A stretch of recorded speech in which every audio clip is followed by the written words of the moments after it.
So thanks to everyone who did send me the quiz. I hope all of you actually got a chance to look at it. And we'll just go over the answers as a recap, simply because, it serves as sort of like a nice summary of whatever we did yesterday. So this was our first question, that you have this file called nuclei.jpg, and it was saved on this 12-bit CMOS camera and saved as 8-bit. The question was, can you analyze this image and accurately quantify the intensity of the nuclei? So does anybody want to venture an answer for this? Online guys, you can go first. Can somebody just throw me the answer?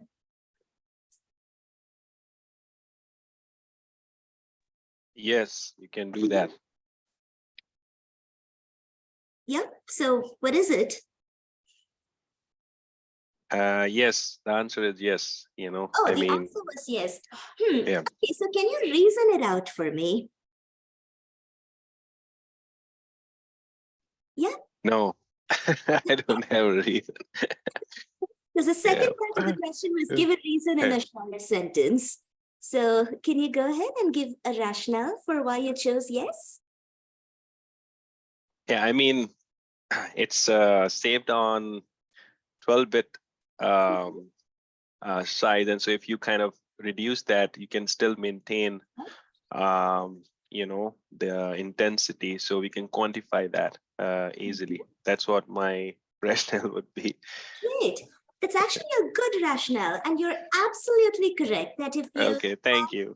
If you have it, wait, I'm not done yet. Okay. Image and you save it as 8-bit, you've lost a little bit of information, but whatever you have is technically accurate if you had just this piece of information in the question. But there's one more piece of information in the question, and that is the previous part of the sentence. So does anybody have a different opinion? Folks in the classroom, yeah? JPEG, so lossy. That's right, yeah. So both of you gave perfectly good reasons that when you downsample an image, you can absolutely quantify things, provided you had only saved it as nuclei.png or nuclei.bmp, right? So the fact that you saved it as nuclei.jpg kind of makes the values that you have suspect, because the fact that you've saved it as JPG can mean that you have lost data. So you have to be actually pretty careful about quantifying this. And that was sort of the answer I was looking for. I was looking for a no, and because of the JPG. So half credit to everybody who actually, thought about the downsampling. That is a good point, and I was hoping you'd remember that. But unfortunately, that was just like absolutely extraneous information that I gave you in the question. So I guess I have to put it out here that, this thing is open book, open notes, open internet. I got to make it difficult somewhere, right?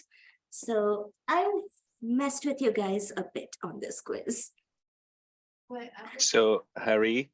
Sorry, just a second, Satpal. I was just taking a question from Helen, and I'll get back to you. Yep, okay. Go ahead. So even if you save as PNG, you still lost information. You lose information, but that's different from distorting the information.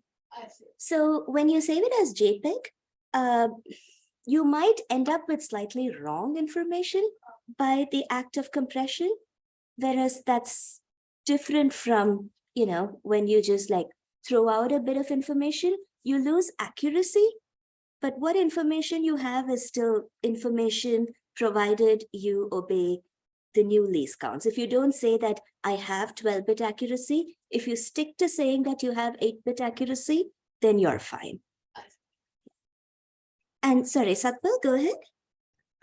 So Harry, I mean, if you saved it as .jpg, I missed that. My internet is not good today. So you said it should not be saved as .jpg because you will lose information saving that.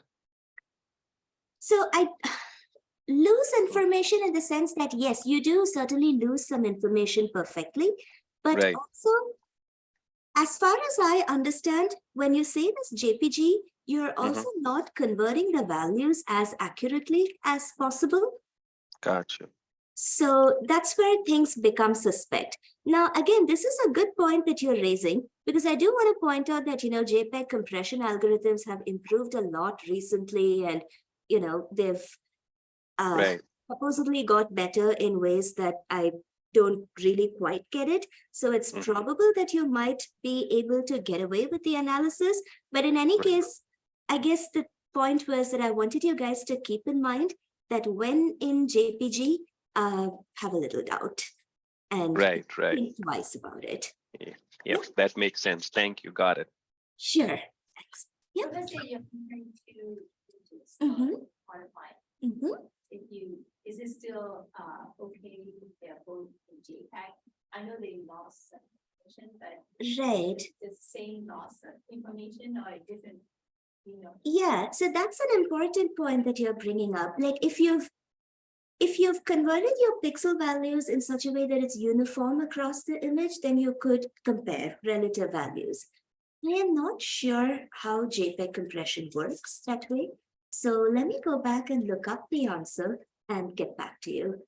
Sorry, I don't know a ton about compression algorithms. So thanks for your questions. I'll do my best to get the answers back to you tomorrow. Yeah. Great.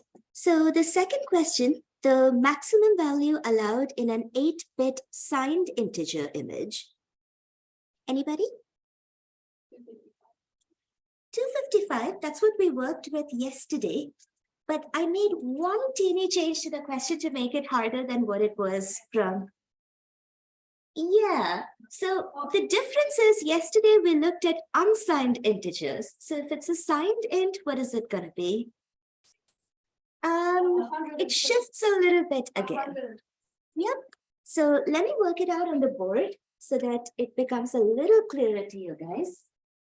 When I go for unsigned integers, let's mark this out.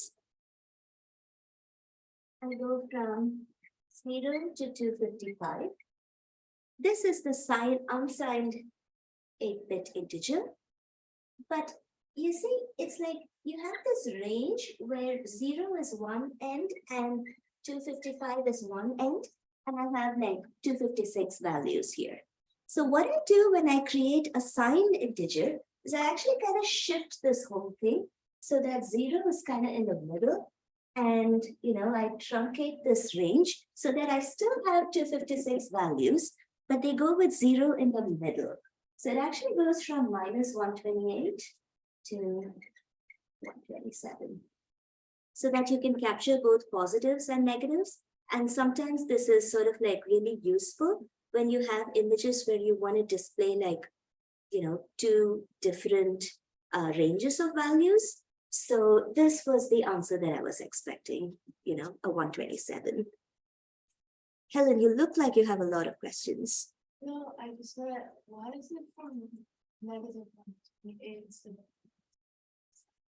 I think that's just the convention that you go from minus 128 to 127 because your max value is always like a 2 to the power n minus 1. It's very biased, which is I don't like. Well, there's no good way of doing it otherwise. You have to have an imbalance on one side. So, yeah. What is signed unsigned? Right. Thanks for the question. Sorry if I didn't cover it earlier. So unsigned essentially means you don't distinguish between positive and negative values. You only stick to a positive range. Signed basically means that you put the sign plus or minus. So you want to account for the negative range, and that's why you shift it. And I think the more I talk to you guys, I'm sort of realizing that, folks from a med school or a medical background, I'm probably assuming a bit more math and physics and algorithms than I should be. So please feel free to interrupt me anytime and just ask me these questions. Like, I'm sorry for making so many assumptions about that. Awesome. So we're going to the next one, question 3. I've recorded a video sequence which is 512 by 512 pixels, 16-bit depth, 10 frames per second for 30 seconds total. And I asked you a series of questions to compute this And you can see I've given you some very precise numbers in D for the choices. So clearly all the choices are going to be super possible or plausible if you think about it, right? But A, B, C were meant to work you up to that point. So can any of the undergrads in the class start with the answer to A? How many frames do I have in this video? Let's see, who are our undergrads here? Jasmine and is that it? Okay. How about we include the grad students as well?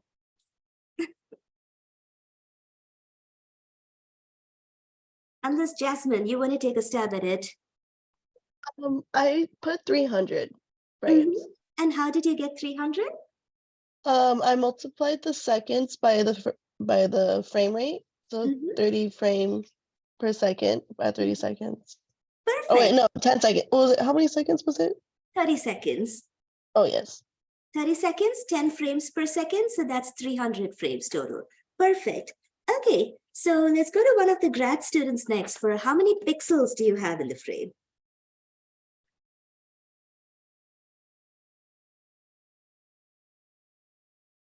Um, 262,000. Yep. And how did you get that? 512 by 512. Great. Thanks, Noel. So it's like some long 6-digit number that you get by multiplying 512 by 512. Next comes C. How many bytes do I need to store each pixel? Any of the grad students online want to go for this?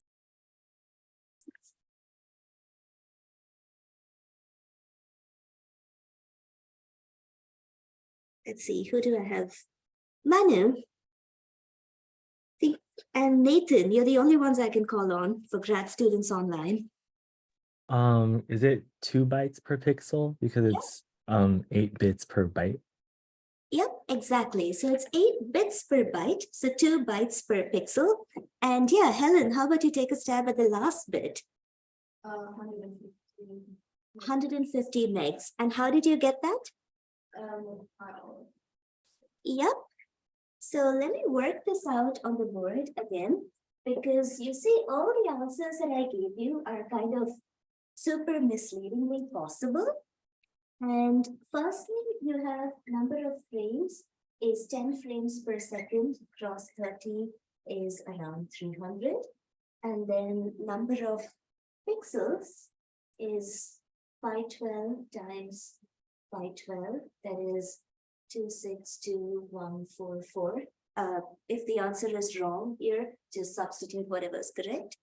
And then the number of bytes is 16 by 8, and that's equal to 2. So that makes a bit of a difference here, because when I asked you to calculate the memory capacity, basically I expected you to do frames into pixels per frame into the number of bytes. And that is going to give you something in bytes. And then to convert that into megabytes, you need to divide by 1024 for kilobytes, and then by 1024 for megabytes again. And that gives you around 150. So now here are where the other possibilities come in.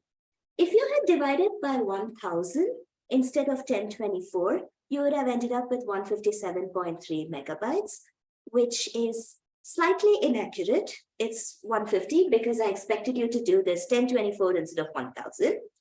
Second, if you had used 16 instead of 2, you would have got 1.26 GB. And the catch there is that it's actually 1.26 gigabits, not bytes. And I wanted you to make that little conversion of dividing by 8 to get 2 bytes instead of 16 bits.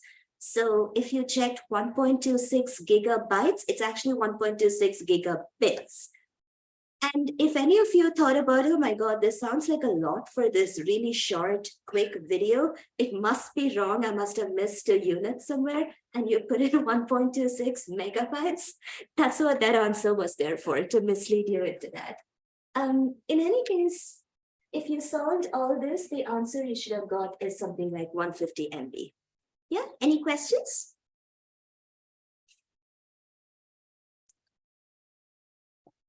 Cool.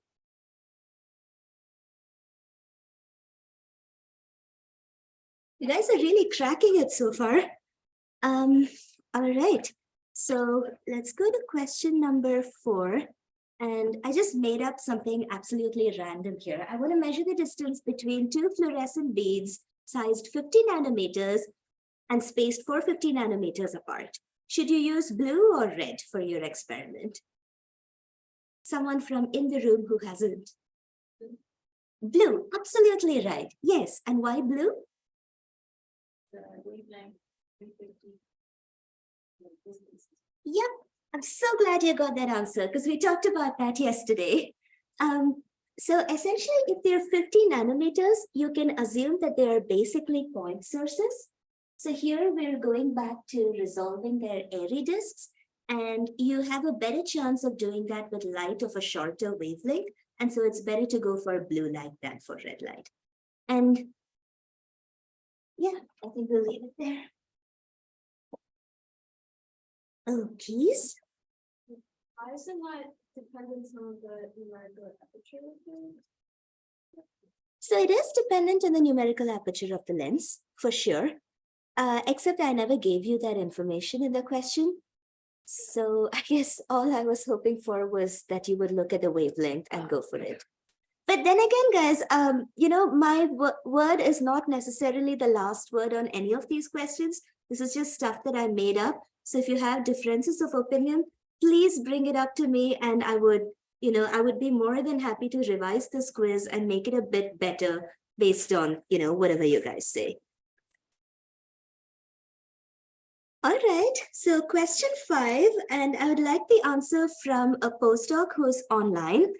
I have an 8-bit image with pixel values on a scale 0 to 255. I wanted to enhance contrast of this image, so I just squared each pixel. And then I wanted to go back to the original image, so I just took the square root of each pixel. Why would I fail to reconstruct my original image in this way? I'm giving you the answer. I failed to reconstruct my original image. Why did I fail? I've given you a few options. That 1, squaring is not a linear operation, so I messed my histogram. 2, square roots can be positive or negative, so my image changed its type. 3, the really high pixel values got clipped when squaring. So when I took the square root, I essentially lost data. And 4, 8-bit images are not on a 0 to 255 scale. So I just, you know, I gave you crappy information in the question and I'm a liar. So let's see, postdocs who are online would be Giancarlo? B. Yeah. Go ahead. B. Sorry? Could you repeat that? I didn't catch you. I'm selecting D, the second one. Oh, selecting D? Okay. And why so? Can you No, reason? B is in boy. Yeah, can you reason it out? The reason is in the answer, no, because you can have positive and negative. Okay. Yeah, you're right. So that is one option for sure. But does anybody have a different answer to that? Yeah, Noel? I said C, because Mhm. like if you have a value at 200, it's Mhm. gonna get squared just. Yep, absolutely. Does anyone have any other opinions? Uh-huh. Yep, which is also true.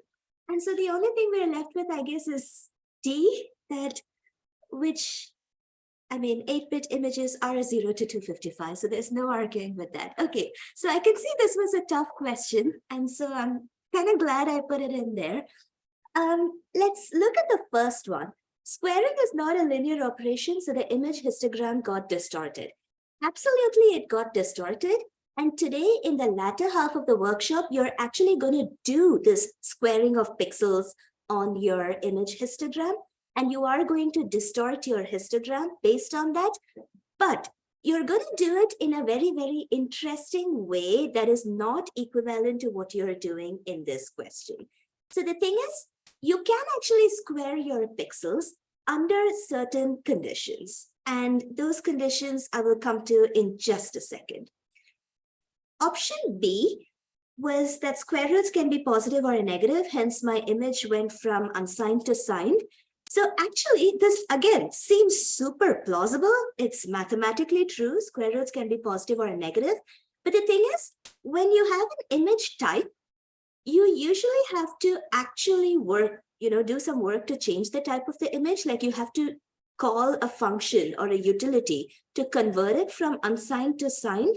So it's not going to automatically assign negative square roots. It's going to default to the positive values. Okay, so it's not that easy to change the data type of an image. Now, the third, which Noel said, was that some high pixel values likely got clipped when squaring. So you lost data when you took the square root. If you guys remember, we talked about this example yesterday of adding two images together. And then we said that if you have really high pixel values close to 255, when you add them, you're not going to get 510. You're going to get 255 because you've saturated out the range. And so you're going to lose your brightest pixels. And the same thing happens when you square. You're going to lose any pixel value that's greater than 16, right? So essentially, when you reconstruct the original image after squaring, you're going to just get like a dark background because that's the only thing you've managed to retain within that range. And that's the right answer. It's C. So thanks, Noel, for bringing that up.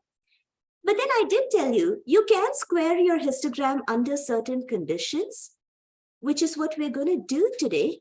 And the condition there is that you convert your image to a float where the values are between 0 and 1. And if you square this, the values remain between 0 and 1. And that's why a lot of the histogram operations that we're going to do today in the latter section of the class rely on converting the image to a range between 0 and 1. Okay?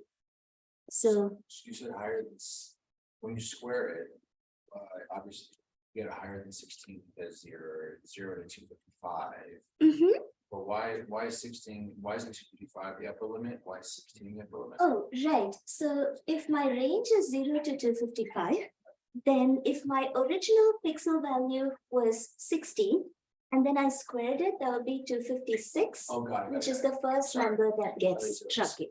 Yeah, so 15 is the highest real pixel value you can have. More like I should say, you won't get a dark background. You'll basically get something accurate up to pixel value of 16, and then everything else is going to be like saturated out into whatever color. It's going to be reduced to, I don't know, 15, 16. Yeah, you'll get something dark.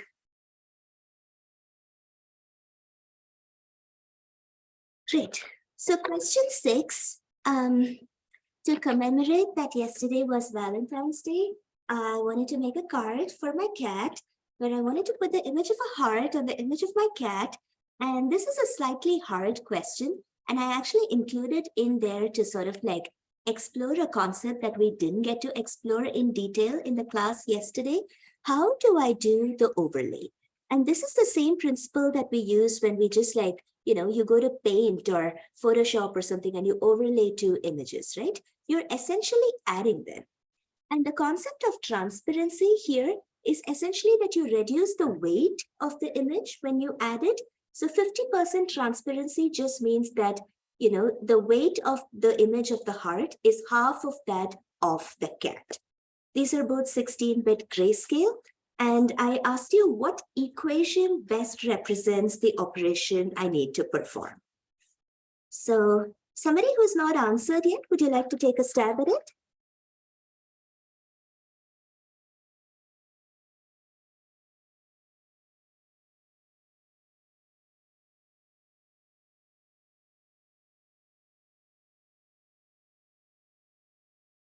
Let's see. Takanori, can I call on you to answer that? I think downside B. Yep, B is a very realistic looking good answer, right? Like it's absolutely right. Half the image of the heart plus the image of the cat. And you want to, like the whole gives you 1.5, so you want to normalize. So in theory, you're actually correct, except there's a small catch that we discussed yesterday, that because you have a range, when you add, you can possibly go above that range. So what is a better way of writing that equation? Isn't B and C exactly the same? That's a great point, Helen. So isn't B and C exactly the same? The answer is, in this case, not really, because you're dealing with limited ranges. If you were dealing with unlimited ranges with real numbers, yes, they're exactly the same. Whether you write A by 2 plus B by 1.5, or you write 1/3 A plus 2/3 B, it's exactly the same. But in this case, you're dealing with ranges that have limits. You know, this is going to be 0 to 2 to the power 16 minus 1, right? So you can't have a number above this range. And that's why you don't want to just like add things if you haven't pre-normalized them. So the correct answer is actually C, that you reduce the values first, exactly. You reduce the values first, and then you add them together, and then you don't risk going over this upper limit. Yep. So this upper limit applies to each single step of the operation. Yep. To each pixel. You don't want to force your pixels to a range where they're going to be truncated into crap.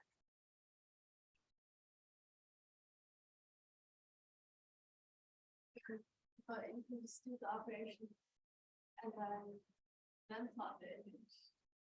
But if you do the operation and you're kind of like storing it in, you know, a format that cannot store that particular value, then it would be hard, right?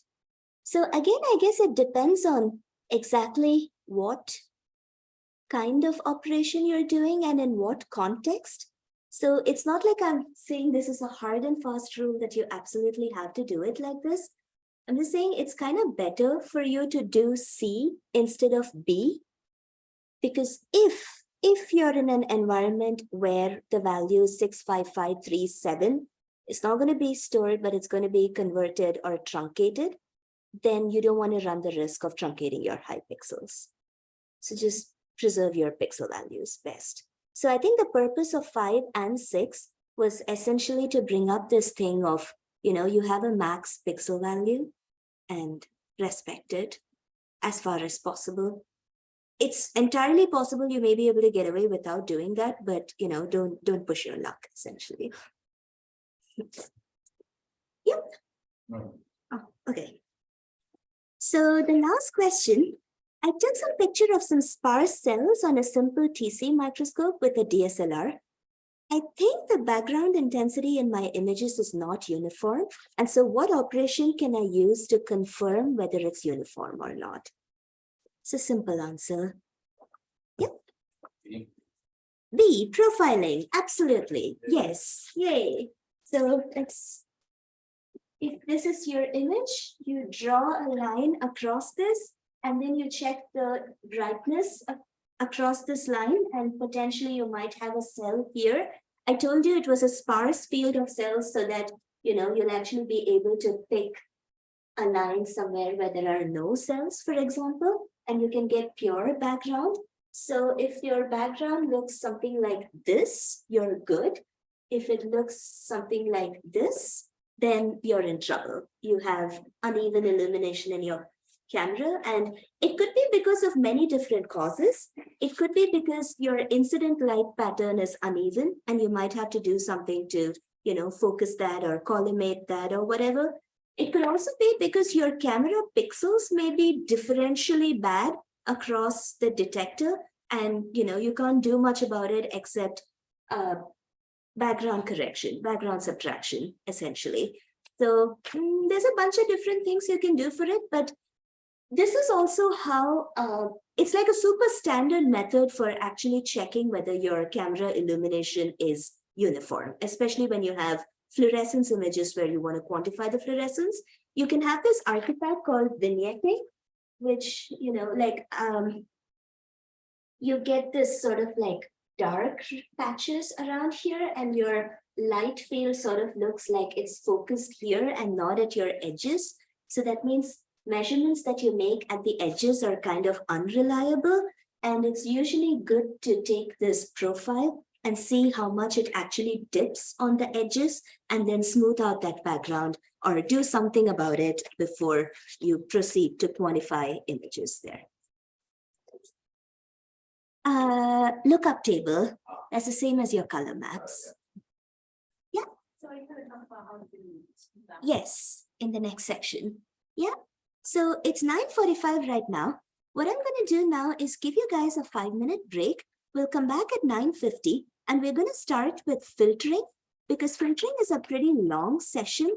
And I kind of want to make sure that, you know, you guys are able to sit here for like an hour and a half or whatever it takes. Just on question number one, Mhm. just compression is such an important, like, there's all these companies worth billions of dollars focused on compression, how apps load, how Netflix loads on your phone. Yeah. Just like, it's just very interesting. I mean, obviously it's not the focus, but I mean, just compression is it's everything, or it's not everything, it's just a big part of it. Yeah, it's absolutely a lot.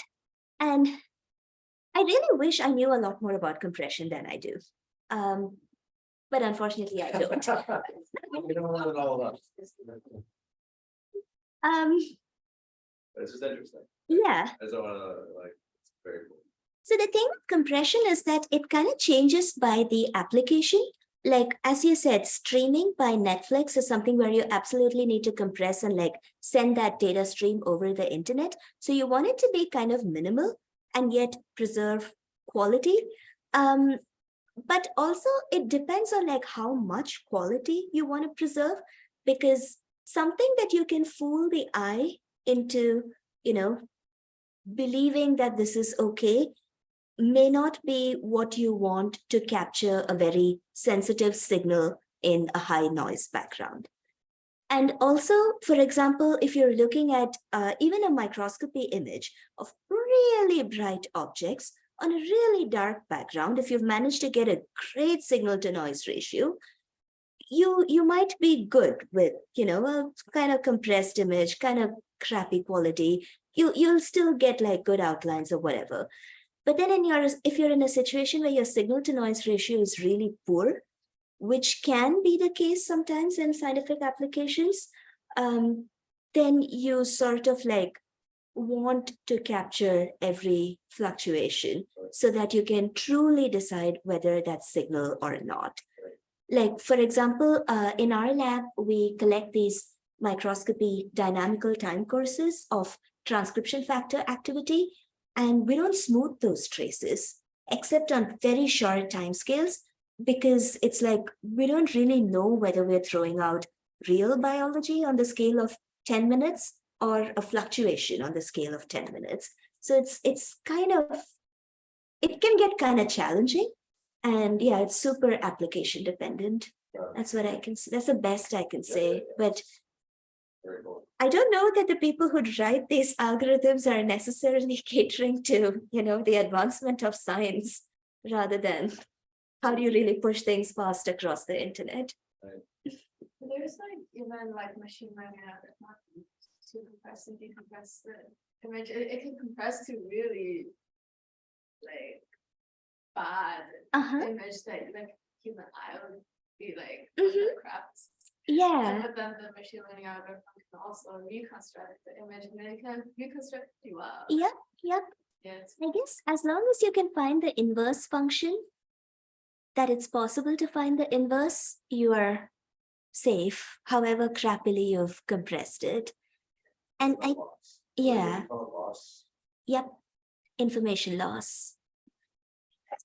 But you're right, it's a super interesting topic, and that's all I have to say. Yeah, I'm not sure like if you put like something on like Google Photos, I've heard that they compress the image a lot. And then like when you download it, is it still the same picture? I feel like It's probably reconstructed.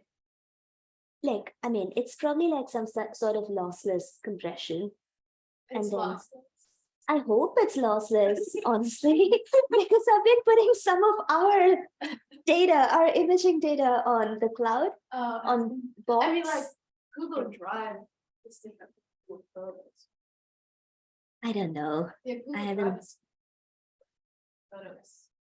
If you find out, it would be awesome if you could let the class know tomorrow, because, you know, it's always a question like when you collect terabytes of imaging data, where do you store it? So if there are good solutions, please let us know. Okay. Thanks. Is anybody? Yeah. Yeah. It's gonna be about 5 minutes. I think people can pictures are the same. Okay, two different ones. So this is cytoplasm and this is the nucleus. Not from the same.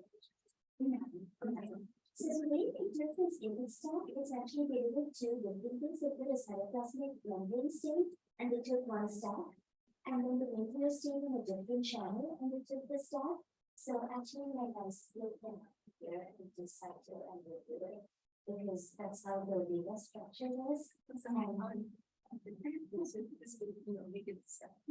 this is two different fluorescence channels. Yeah, sorry I wasn't clear about that. I glossed over it because it's not that important. It's just how the data is stored inside. Yeah, we use that for time. Yeah, it's much better. It does, yeah, especially for 3D, we get such a clear signal with that.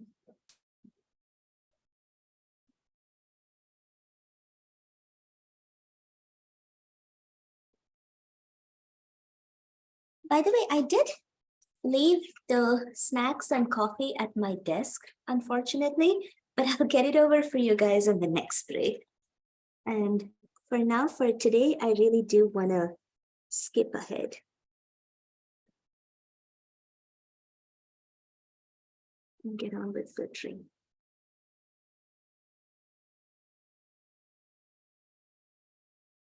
Okay. So let's start back. And today is going to be the actual fun stuff. One short note, if you look at your notebook, you'll see that we stopped at section 5 yesterday. If you guys, had shut down your computer or whatever, it's likely that your notebook got restarted exactly like this, basically. So what I would like you guys to do is you need to reload all the packages for today's session. And so go to section 0, and then click on this button to collapse everything in section 0 and run the whole section.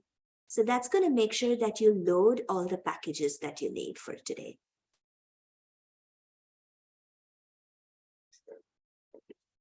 All right, and yesterday we worked until section 5. The reason it's in this funky order was because I thought we would finish section 5 by like 11 a.m. and have an hour to do 6 and 7 or whatever. But 6 and 7 actually go better with section 9.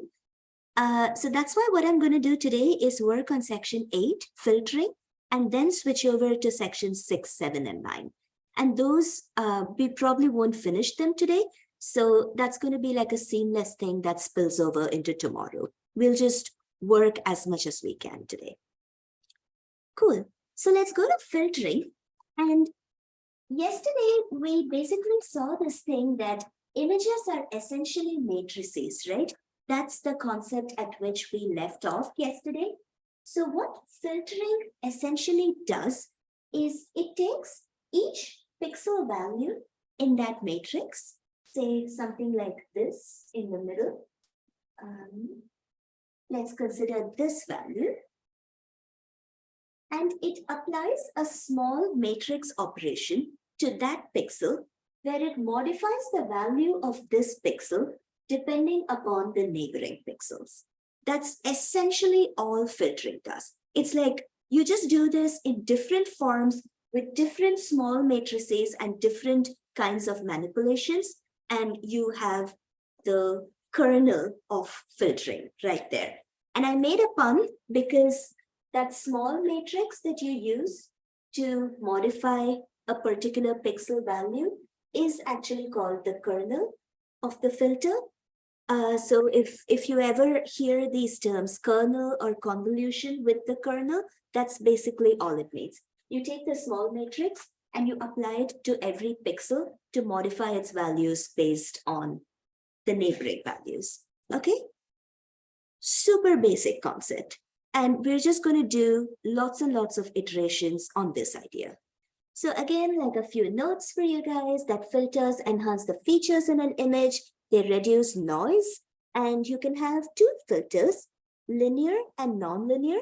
And all that means is that this kernel either performs a linear operation or it performs a non-linear operation, in which case you might end up throwing out some data and you may not be able to reconstruct, which is why I would recommend don't filter your original images directly. Like don't manipulate your original images. Always work with a copy of your images. This is regular, like a kernel from like a matrix. Like Yes. AX Yes. equals 0. Yes, basically.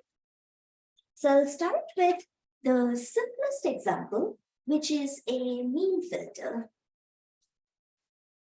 So let's look at this here. Say this is my image, right? This input over here. And I have this central pixel value, which is 9. And these are all the values of the surrounding pixels that you can see here. 16, 12, 20, 13, 15, 2, 7, 12. What a mean filter does is it replaces the middle value, 9, with the average of these 9 values. That's all it's doing. So simple, right? And essentially, how do you do that? How do you write the kernel for it? Let's say every kernel comes with a size, which sort of determines like, how far away pixels do you allow to influence the value of the pixel that you're modifying right now.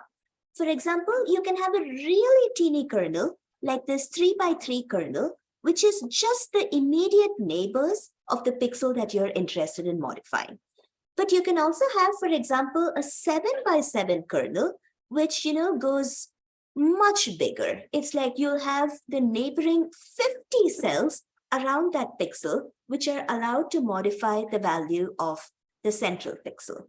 And the size of the kernel is sort of like application dependent. It depends upon the size of your features and the spacing between them. So something I would recommend for you guys, especially in the workbook today, is try different kernel sizes and get a sense of what effect they have, okay? What you can also do is change the shape of this kernel. This here is a square kernel. So you're just going with, the neighbors around here. Supposing you wanted to emphasize features in the Y direction, you could as well choose a rectangular kernel. And the rectangular kernel would be, something like this. So this is a 7 by 3 kernel. And if you use that, then the central pixel is going to get modified by 3 rows of pixels above and below, but only 1 column of pixel on the side. So it's going to be more modified by things in the Y direction than in the X direction. And it's perfectly valid to define a rectangular filter like this. You can also do circular filters, which in theory are supposed to be a circle, but really how do you define a circle on a matrix? It's really weird. So what you end up getting is something like, this weird diamond shape or whatever. And I've given you a couple of examples on the slide for circular filter kernels. And again, all of these kind of sort of make a difference, but essentially all the mean filter does is you're averaging the pixels within your kernel footprint. And this is going to be super useful because we have random noise in our images. So all these values here, 16, 12, 20, 9, etc., they have a small component of random noise. So when you average across this, what you're essentially doing is averaging out and getting rid of that random noise. So the mean filter is a really nice way to reduce Gaussian random noise in your images. One small thing, why is there this 1 by 9 factor? Gaussian. Yes. Okay, sorry. Just normally distributed noise. The reason you have this 1 by 9 is because you want your, you're sort of normalizing it. So every time you write a filter like this has 9 squares in it, so you just do a 1 by 9, which is like an equal weightage of all the pixels normalized to 1. Okay, so the 1 by 9 factor is just a normalization factor. Likewise, yeah. So what if your signal is not, there's no other. Great question. What happens when your signal is right on the edge of the image? So there are a few different ways to handle that. That's a really subtle, good point that you raised. One way to handle that is to just forget about the rest. Truncate your filter kernel and work with whatever is here. That's one possibility. A second possibility that some algorithms do, whatever is here, they copy that here. So they duplicate the last columns as necessary and assume that that is the edge of the image. Yet another way to do it is to actually wrap around and imagine that whatever is on the other side is continuous with this side. So it's like wrapping around a cylinder and using that as the continuation of the image. So all of these are called different boundary conditions for the filters. You can often make a choice as to which one you want, but unless you have very specific needs for what you want to do with your boundary, usually you can just go with the default or you can truncate and it should be fine. But yeah, that's a very subtle question. Cool. And then, yeah, you also have all these footprints for filters actually built in. So these are called structural elements. And essentially, they're just, shapes defined as 0 and 1, and you can just pull them off in scikit-image. I've given you some example of, say, the square, rectangle, diamond, and circle, octagon, etc. And these are also some 3D shapes for if you're ever looking at volumetric data and you want to look at voxels instead of pixels. So there's one more filter that I want to discuss the theory of a little bit before we jump into the workbook. And that's the median filter. So right now we looked at the mean filter, which is just going to average everything. But there's also something called rank filters. Okay, and what a rank filter does is very simple. So in a mean filter, if you want to modify the central pixel, you took all of these guys and took the average. But supposing, let's put in some random values here.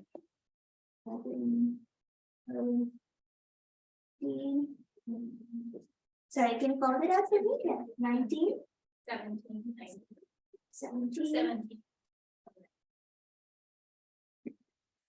Got you. Thank you. Yeah.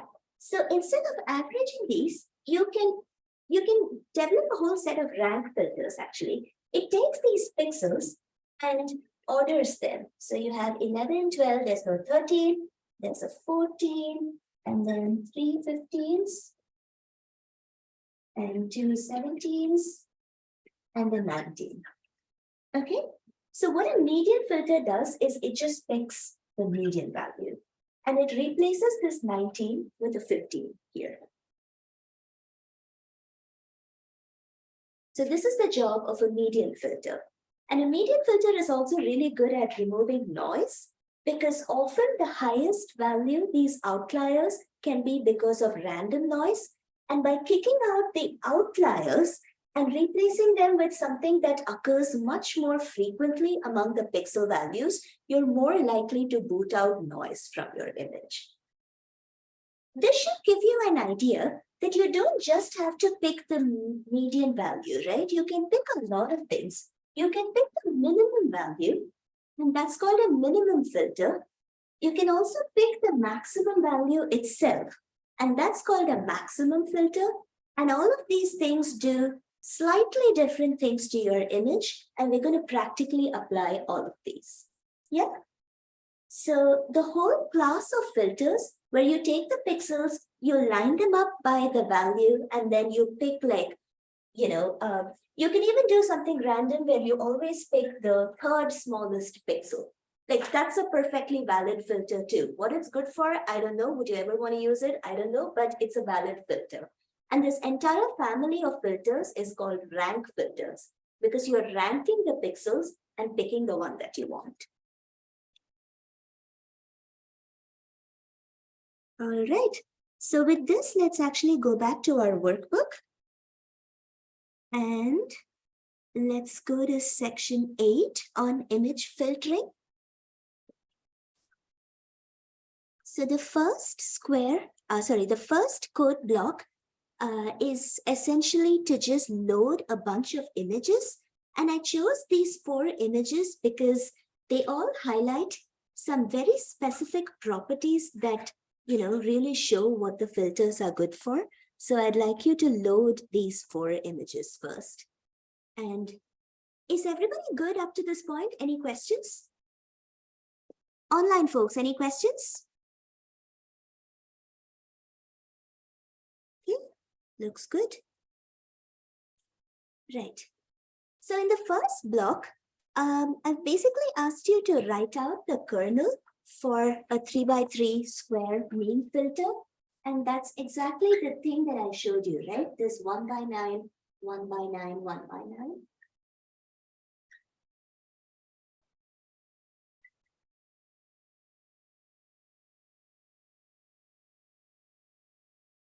So you can just write it by defining a matrix of ones and multiplying by a normalizing constant. So that is one way in which you can manually write it. The other way in which you can also talk about a filter kernel is that you can use this morphology module in scikit-image that has, all of these built-in kernels. So you can take advantage of these in the morphology module and just use these as your filter kernels. And that's what I've done here. To get a 3x3 square kernel, I can just use morphology.square of 3. That's something that's built into scikit-image. Okay. So in the next code block, I've sort of led you guys to explore what it means to apply a mean filter. So we're going to do 4 things. First, we're going to make a subplot where we show the original image. In the second subplot, we're going to apply the 3x3 mean filter that I've been talking about all this while. Third, we're going to expand the footprint of that filter and use a 7x7 square mean filter. And then fourth, we're going to use a 7x7 disk mean filter. Okay? So I'm going to give you guys a moment to run it on your own and then to observe the differences that you get between these filters.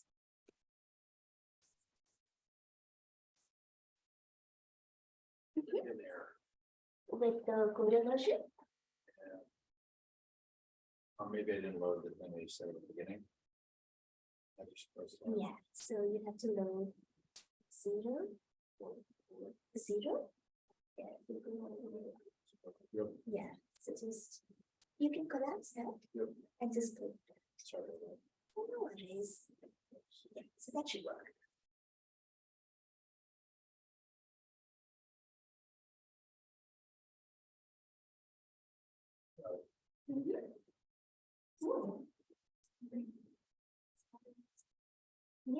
Yeah, it is.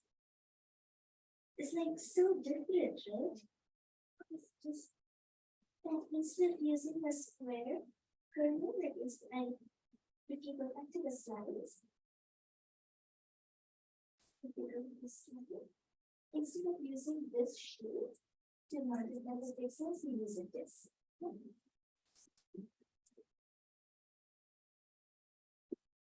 Cool. So I'm going to run this code block now and voila, I get my image. Oh, this is kind of big. I can't display the whole thing.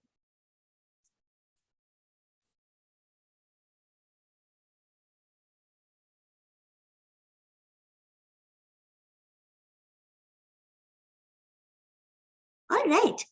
So here you go. I have my images here. So the first thing I'd like you guys to notice is compared to your original image, your 3x3 mean filtered image looks a little bit blurry, but you should see that, the fluctuations are a bit blurred out. But on the whole, yeah, it kind of looks pretty fine. But then when you come down here, the 7x7 square mean filtered image, you start getting really blurry, and the 7x7 disk for some reason has obscured even more, like it's made it even more blurry. So what I wanted to highlight with this was that the footprint size of a filter matters. Essentially, in this image, you have bright objects with sharp edges. If you look at your nuclei, each of them has a very sharp edge, and they are bright objects on a very dark background. So the wider you have your footprint for the filter, you're averaging them over a darker background, and you're going to blur the edges out more and more. Like you're going to make your objects progressively darker from the outside in. And that's why comparing the 3x3 and the 7x7, you have much blurrier edges for the bigger filter. As for the disk, an interesting thing you will notice is that the shape of the filter can sometimes add its own artifacts because it influences what the neighborhood is. And there is yet another example coming up here in the next image where I've set you to apply the same things on another,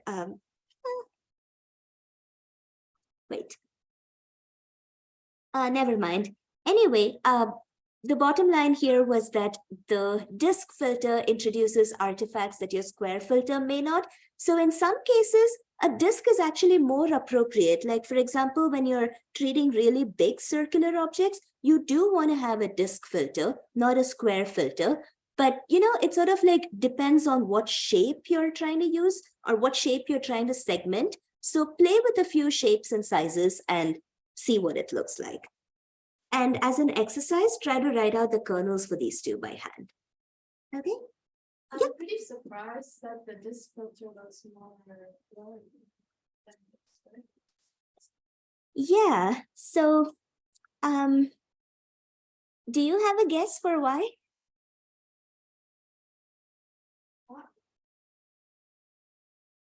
So my suspicion is that the disk somehow,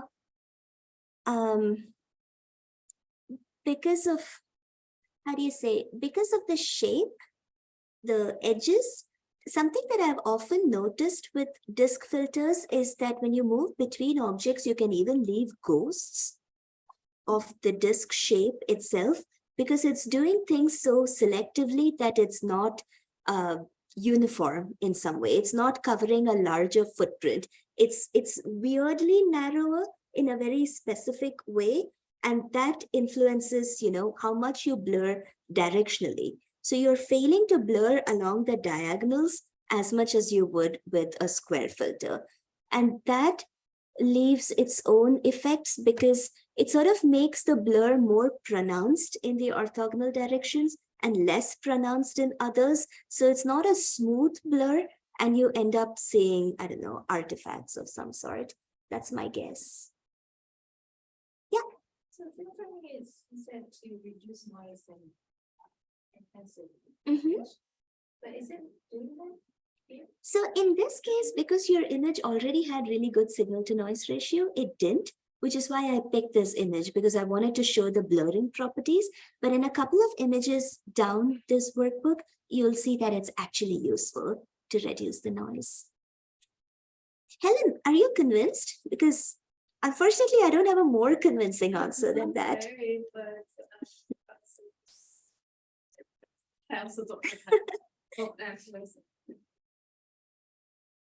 So one of the things I did want to point out was that the mean filter definitely, absolutely blurs the edges, right? So I want you to notice next what happens in the rank filters, where we're going to do first a minimum filter and a maximum filter. And then we're going to do something very funky. We're going to take this maximum filter and this minimum filter and then subtract. Okay, so you're going to get something really cool with this subtraction when you subtract, you know, the minimum filter from the maximum filter. And I want you guys to run this code block and then somebody pop up and tell me, what do you get when you subtract these two filters? Absolutely, great. That's really easy. Yes. So the fun thing over here, you see this image of nuclei. This is the minimum filtered image and the maximum filtered image. And if you subtract the two, you got the outlines of the nuclei. Isn't that crazy? Like, did you ever guess that, you could use the filters this way? Does anyone want to try and explain to me why does maximum minus minimum work as an edge detector? Why do you get this? Like, take a look at your minimum and maximum images and compare it to the original image and try to see what is this filter doing to the image. Yeah. It's basically the square that are on the edges of the cells. Mhm. It's either is choosing the lowest. Yep. versus highest. Yep. That's the better statistics. Yep, absolutely. So let me draw a picture to illustrate that.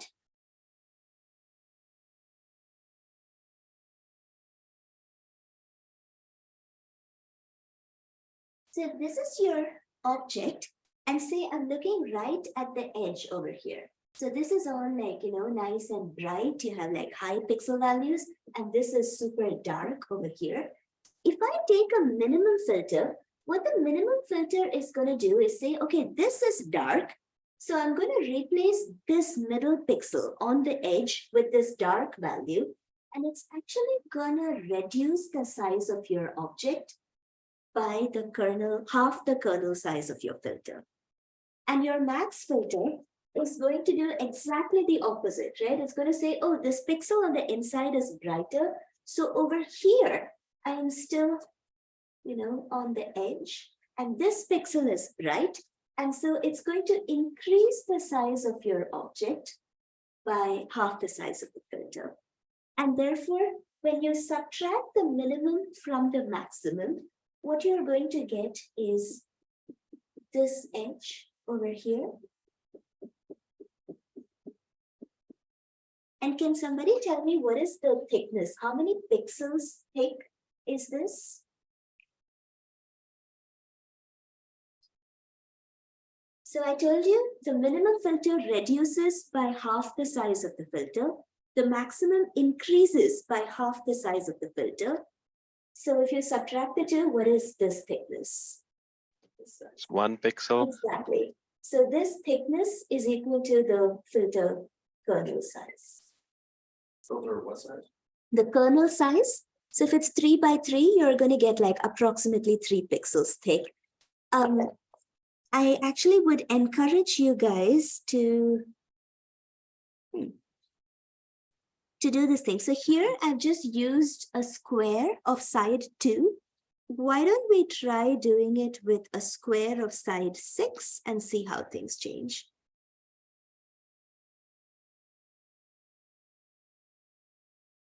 It's like super dramatic, right? And here you can really see that the edges, the size of the edge that you pull out is equal to the thickness of the filter. Where did you change the numbers? Right here at the top, I changed this number. And then let's maybe make it more reasonable. Let's make it 4. And give it another shot. And you can see I pulled out, like here you can really see the effect that the minimum filter is reducing the size, the max filter is increasing the size, and the edge, the difference gives you an edge filter where the edge is equal to the thickness of the filter itself. That's because this is the contrast. The outline is just 2 pixels that are very far apart in terms of the number. Yes, yeah, basically. And you're right, you're absolutely right. It works best for images that have very bright objects and pretty dark backgrounds. Yeah. Otherwise, you're just going to get like blurs. You'll still get something, but it won't be as clear. But because the max and min are further apart. Yeah. So this is one way of detecting the edges of an object. but it's not necessarily the best way of detecting the edges of an object. You can clearly see like the thickness depends on your filter kernel. It can be blurry. It depends on a good separation and so on. So we're going to see down in the notebook, further down, another better way of getting edges of an object. But for now, I just want you to know that, this is a funky way of doing it. Cool. So the next one, we tried the max and min filters. Let's go ahead and give it a shot with the median filter on the same image and see what happens. So here again, we've tried doing it with 4 different kernels. One is the 3x3 square. In this image, I think you will notice that, the noise is more pronounced in the original image. And you can see that the noise is actually smoothed out when you do a 3x3 median filter. And when you do a 7x7 median filter, the noise is smoothed out even more. But when you do the 7x7 disk, you'll see at this point those small artifacts that I mentioned, where, it looks a bit.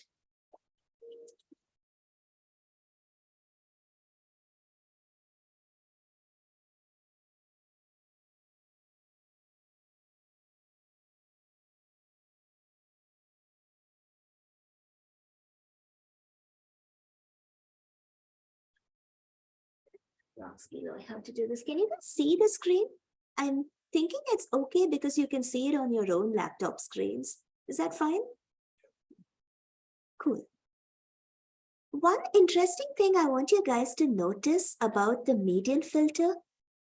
When you looked at the mean filter, it reduced noise, but it also blurred out the edges of the image, right? How do the edges look with the median filter?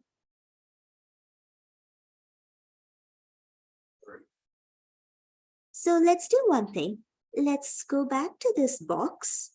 And instead of median, all I'm going to do is I'm going to change this to mean everywhere. Here, here, and here. You don't have to actually do this in your notebook. I'm just going to do the demo.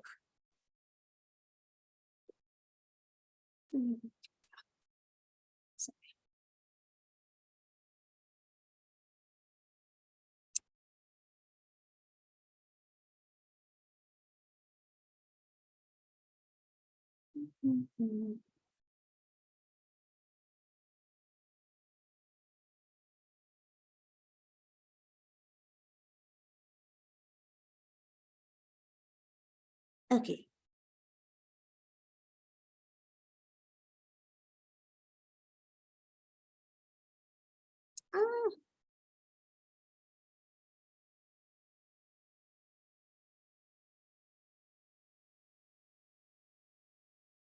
Why did it do this?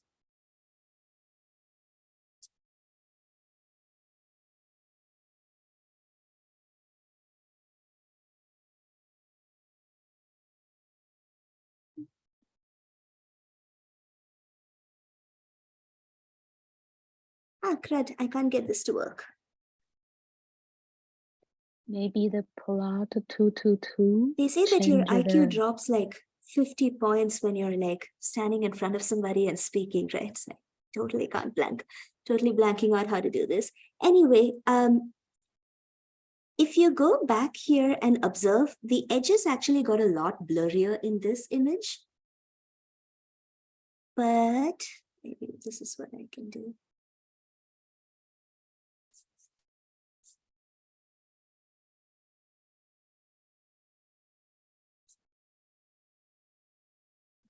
Also can. I don't understand why it doesn't. Ah, there you go. So I just tried applying a median filter on this earlier image, and you can see that I've actually managed to remove the blur to a large extent. It's kind of blurred inside the object, but not so much on the edges. And likewise here, you get more of a blur inside the objects, but if you just see the edge is relatively well preserved compared to the mean filter.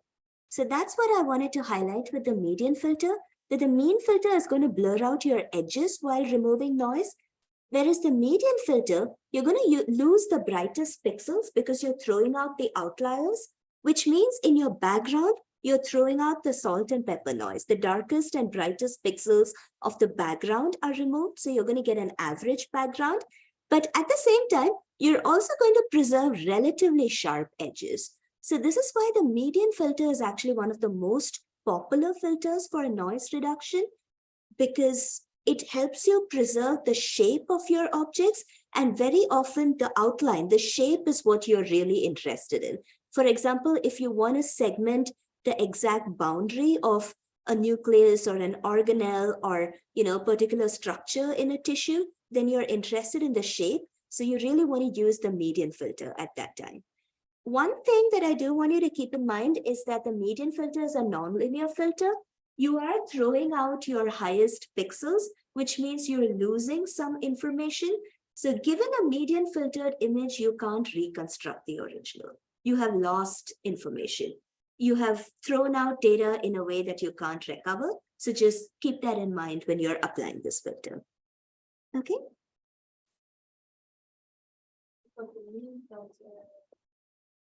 The mean filter is perfectly good, right? Because when you take the average of pixels, it's a linear combination, so you can always invert that. So if you have a mean filtered image, you can always do an inverse of that. Oh, then it's just. Is there like a rule of thumb for a lot of these filters, like, mean, right, when there's a bright, if you want to reduce the brightness, use median, or Typically, when you have a lot of salt and pepper noise, go for a median filter because it reduces the outliers and reduces the noise while preserving your boundaries pretty well. The mean filter is not very commonly used. It's just the simplest filter, which is why I sort of like lead with the mean filter, but it's really the median filter that's much, much, much more popular. So when you're actually processing your images in your pipeline, start with the median filter. That's like your baseline for whatever you want to do. It's like your first stop filter. Whatever you want to try the median first. Folks who are online, how is it going so far? Oh, it's great. Really learning a lot. Thank you for this presentation. Anyone have any questions, any comments? Can I ask a few questions? Online folks, give me a thumbs up if you're okay. Cool. Awesome.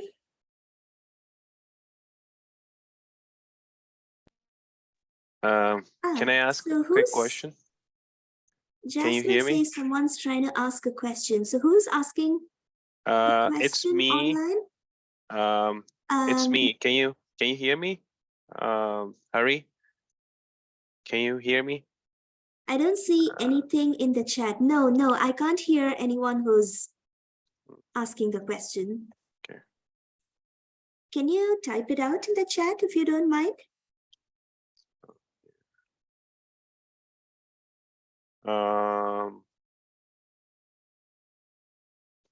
It's good that you can hear me, but unfortunately, guys, I'm unable to hear Satpal speaking. Okay. So Satpal, if you don't mind, would you be able to type your question in the chat? Yeah, let's go later. That's fine. Can you hear any of us? Yep, I can hear you. I think Harry can't hear me. I don't think she can hear any sorry of about us. that. Let me try to troubleshoot that in a bit. Yep, I think so. She's not hearing any of us. Cool. Yep.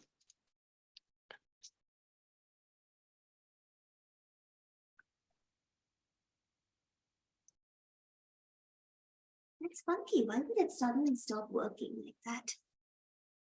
Anyways,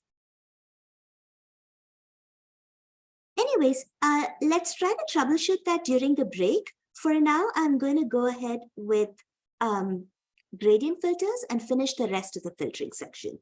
Okay.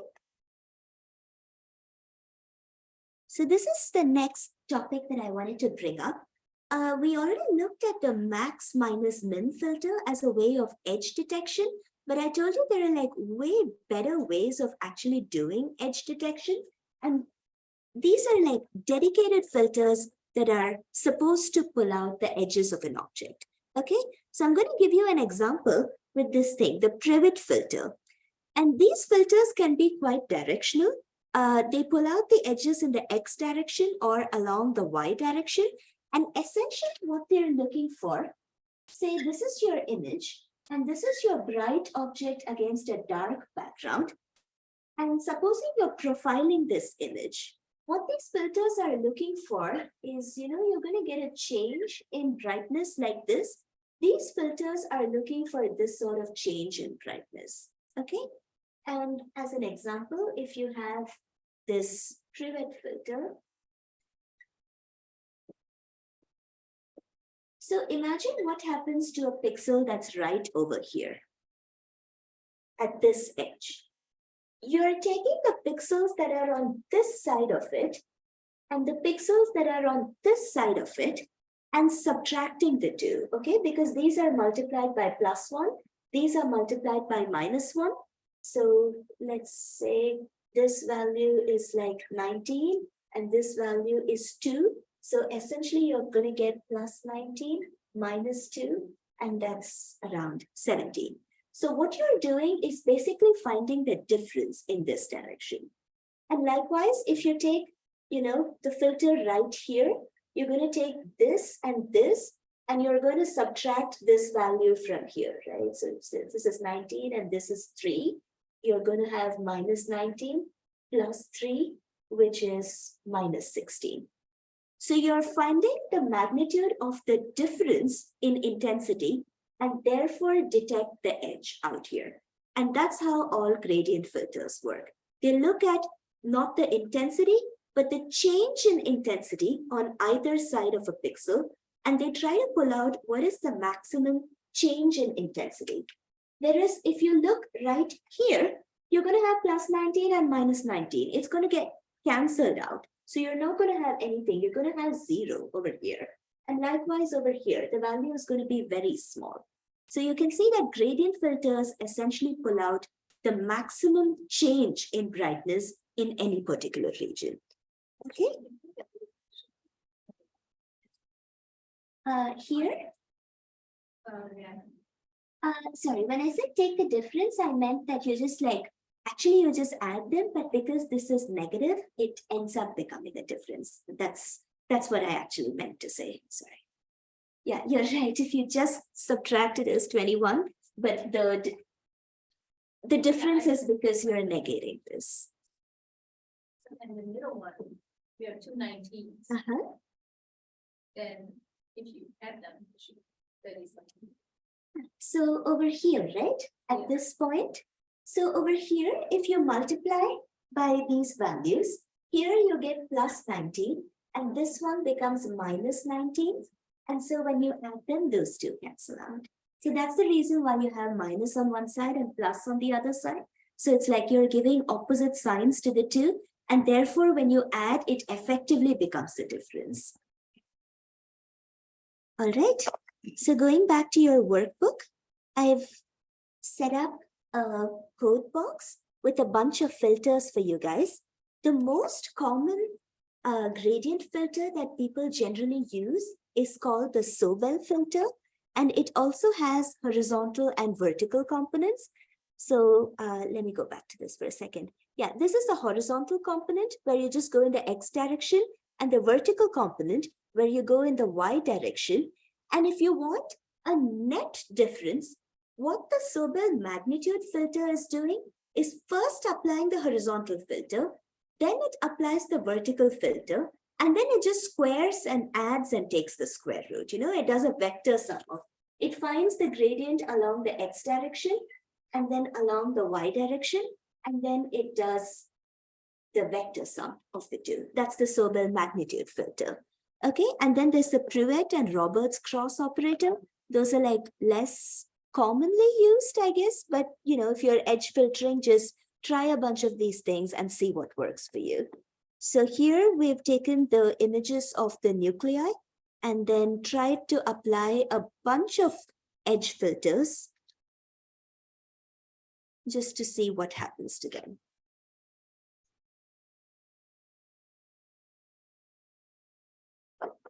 So, yep.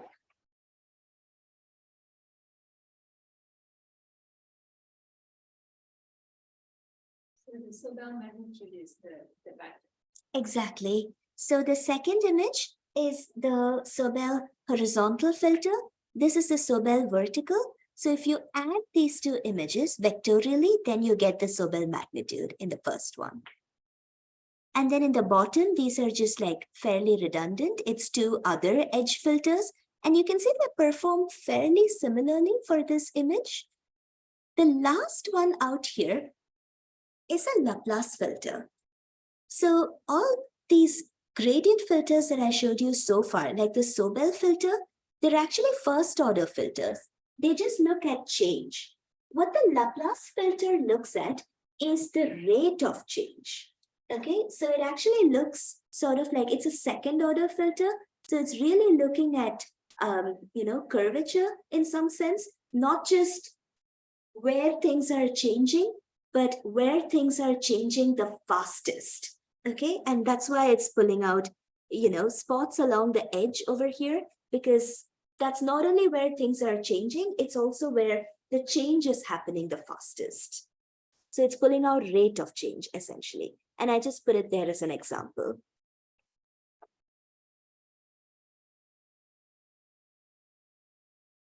So for instance, if you look at these bright nuclei, you'll notice that the Laplace filter is actually pulling out kind of the corners of it. And that's because, the edges are kind of sharp, right? So the rate of change is actually maximum at the corners. And that's why it's identifying those corner regions. Make it more pumping. Yes. Yep, exactly. So this is often very common if you want to pick out if you want to pick out like small blips, you're going to have a big change over here, a big change over here, and they're going to be fairly close together. So this is a region where you're having the highest rate of change. So your Laplace filter will tend to pick out somewhere over here. And this works for, your object should be fairly small for that to work so that these two are relatively close to each other.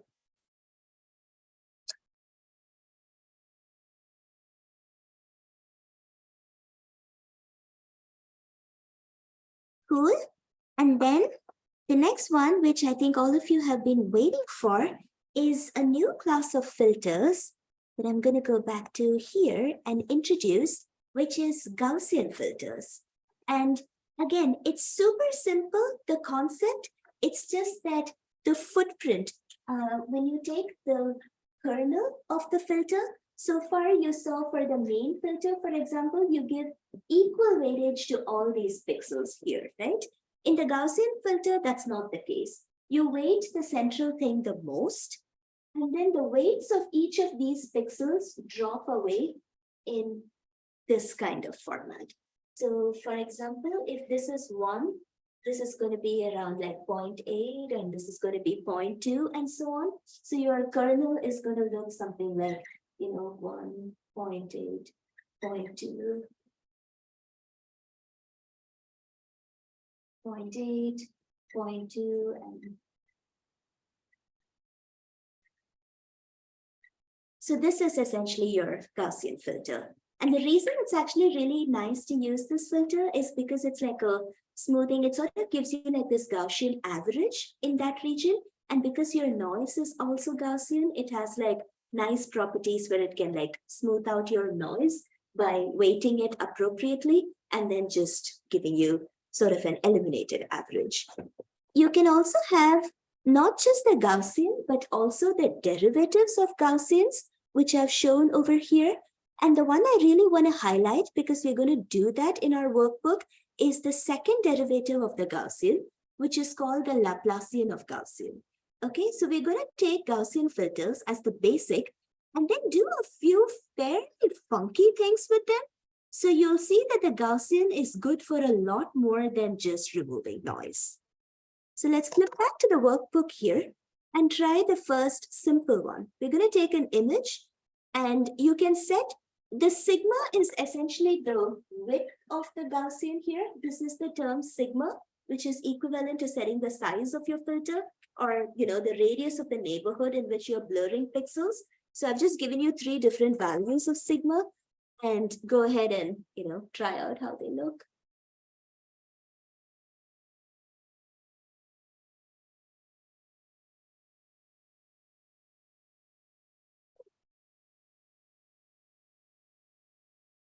Exciting, right? So yeah, does anybody want to pop up with their observations on how they think it looks, especially online, because I want to know if you guys are saying something and I'm just unable to hear it so that I can troubleshoot.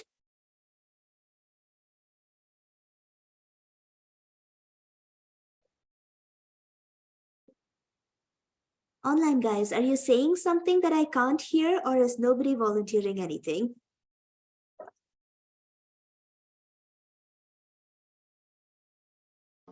Can you hear me, Harry?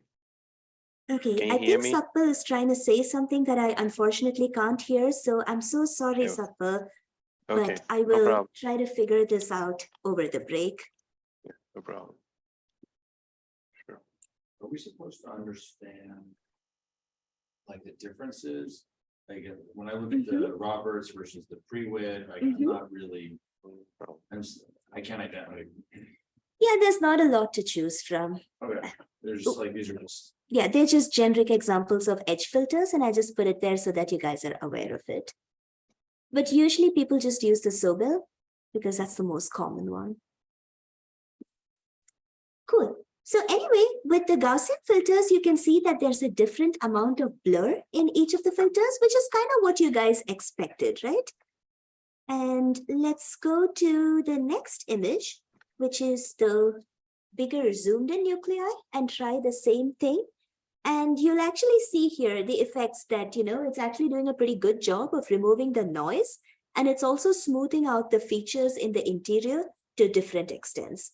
So the idea of this is to basically develop intuition for what these filters do to the image. Yeah. So it reduces the noise, but I don't see it. You see the original image is the background. So if you look at this image, you'll sort of like see a bunch of salt and pepper noise here. It's not very prominent noise. Like it's still fairly dim, but essentially you have to enhance contrast a bit, which we'll come to in a bit. So once you enhance the contrast, you'll actually be able to make that out more clearly. I think part of the challenge with this is that I wasn't able to get super noisy images on this data set either, and I didn't want to make you guys download stuff. So the images are actually relatively clean. So instead, what you'll actually be able to see is that the features inside the nuclei are pretty noisy. So you'll be able to see those smoothed out to different extents. That will be much clearer. Okay. So our next image is what actually makes the Gaussian filter quite interesting and brings out the most useful property of the Gaussian filter. So this is an image from the Hubble Deep Field, and it has galaxies of different sizes. And I'm going to execute this and show you guys what this looks like and point out something that is super, super interesting. This is the original image, and you can see like a whole bunch of dots on it, okay? Now this is filtered with sigma equal to 1, and you can see that some of the dots have disappeared. For example, there's like, some teeny ones out here that are gone. And then on this side, I have sigma equals 2, and you can see a lot more dots have disappeared. And then when I have sigma equal to 7, you can see that only the biggest galaxies are remaining. The point of this is essentially that the Gaussian filter serves to eliminate objects of a certain size that is smaller than the sigma value of your filter. Okay, so for example, if you are imaging a slide where you have like these really nice cells, but you have, say, dust over here, which is very small, all is not lost. All you have to do is, apply a Gaussian filter, which is going to eliminate these dust or beads. If you apply it, like say if this size of the cell is about 15 pixels and this is about 2 pixels, apply a filter with a radius of like say 2 or 3 pixels, you're going to clear out all the dust or the beads and leave the cells behind. So it's a fantastic way of separating spatial scales in your image. And that's one of the most powerful things that you can do with the Gaussian filter. So the next filter that I'm going to introduce is based on exactly this concept. In this case, I had tiny beads and I wanted to take them out using a Gaussian filter, right? Now, what if I want to take out the cells and leave the beads behind? Difference. Yep, exactly. So I can do something really funky. I can apply a Gaussian filter to this image and it will leave behind the cell and take out all the beads.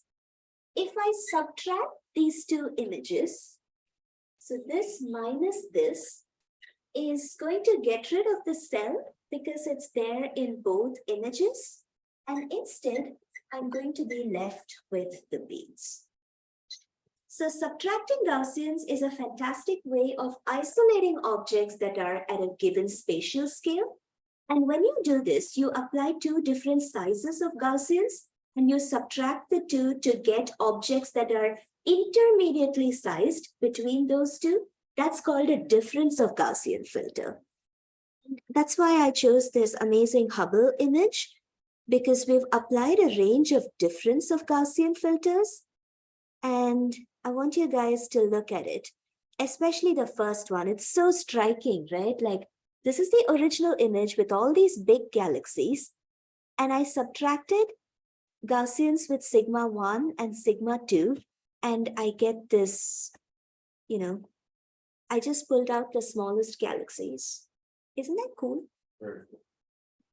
So the Gaussian, to get rid of the beads, it has to be larger than the actual. Yes, The yes. Gaussian.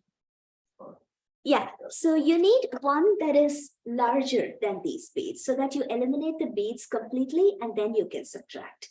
When you say we need one that is larger, what is one? One filter that has, what's like a unit, like a, when we need Pixels. pixel. It's usually pixels. Yeah. You'll have to do a little bit of experimentation to find what is just about larger. But once you find that, I don't know how sigma exactly corresponds to number of pixels for the object, but you should be able to approximately find it. That was my question. How does sigma relate to pixels? Okay, got it. Yeah, it's approximately radius, but you'll probably want to go slightly bigger than that so that you actually blur it out. Yeah. And the order in which you subtract also matters because, if you have these two, you can only subtract the smaller Gaussian from the larger, not the other way around. And I've given you a couple of examples in this workbook where, I've done this manually. I've done this using the built-in difference of Gaussian filters, and you can see they're exactly the same. I wanted to prove to you that the difference of Gaussian filters is basically just take two Gaussians and subtract them. That's all it does. But you can only subtract, one of the, so put it this way. You can only subtract the Gaussian with the larger radius from the smaller radius, okay? Not the other way around. If you do that, all you get is a blank. Nothing's going to work. So make sure that you're actually putting your radius in the correct order. Otherwise, you're just going to get a blank image. And here in the last row, I just put like a couple of other things, which, it allows you to isolate objects of different spatial sizes.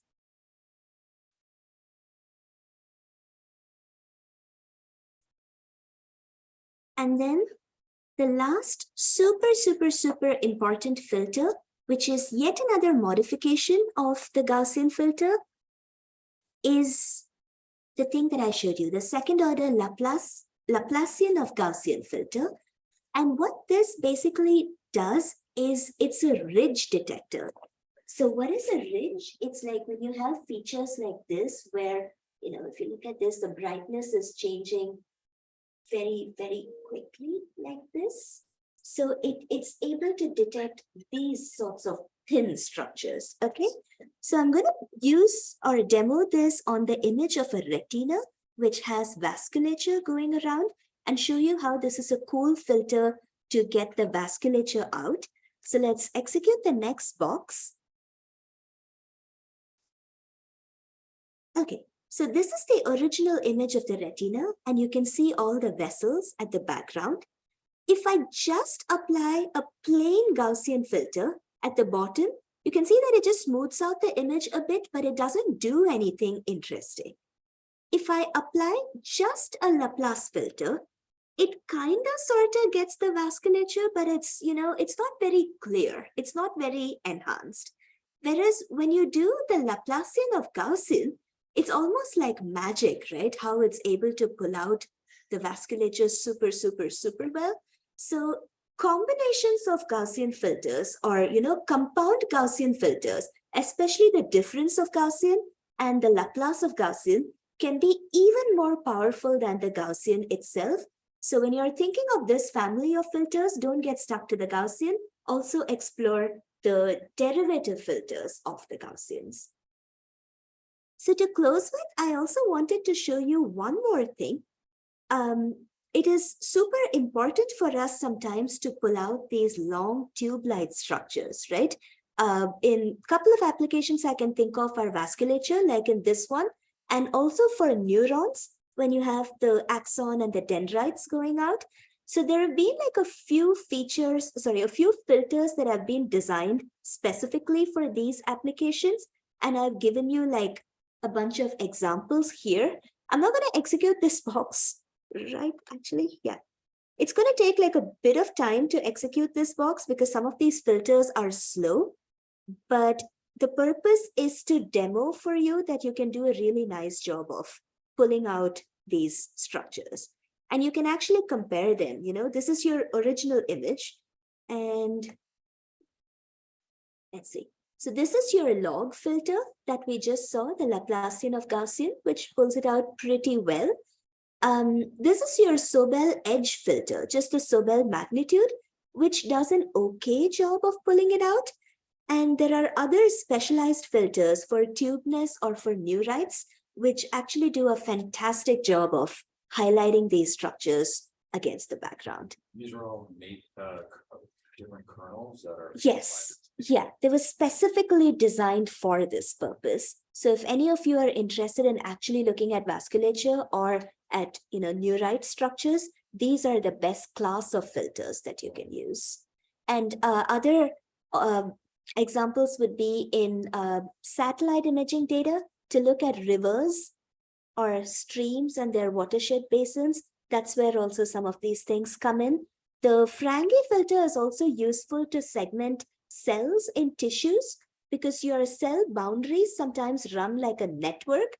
And so if you have a membrane stain, you can segment those pretty well using a Frange filter, for example.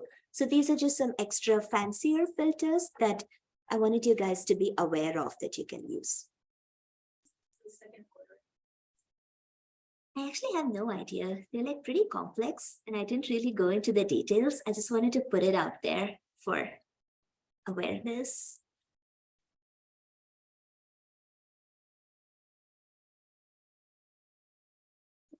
Last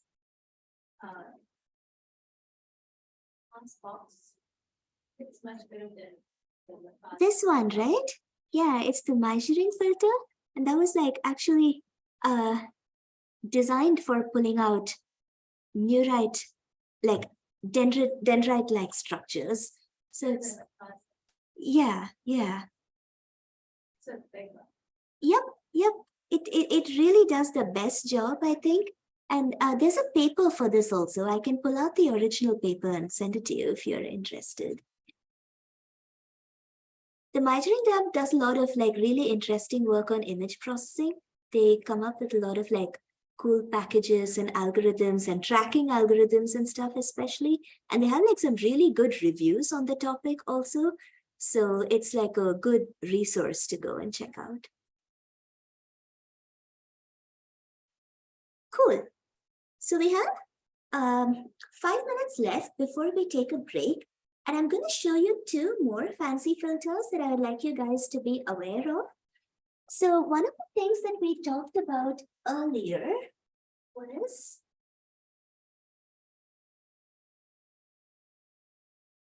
supposing you have this image and you have an uneven background, right? Where you've sort of like illuminated over here and you have, say, dark edges. And you want to correct for this somehow. How do you do that?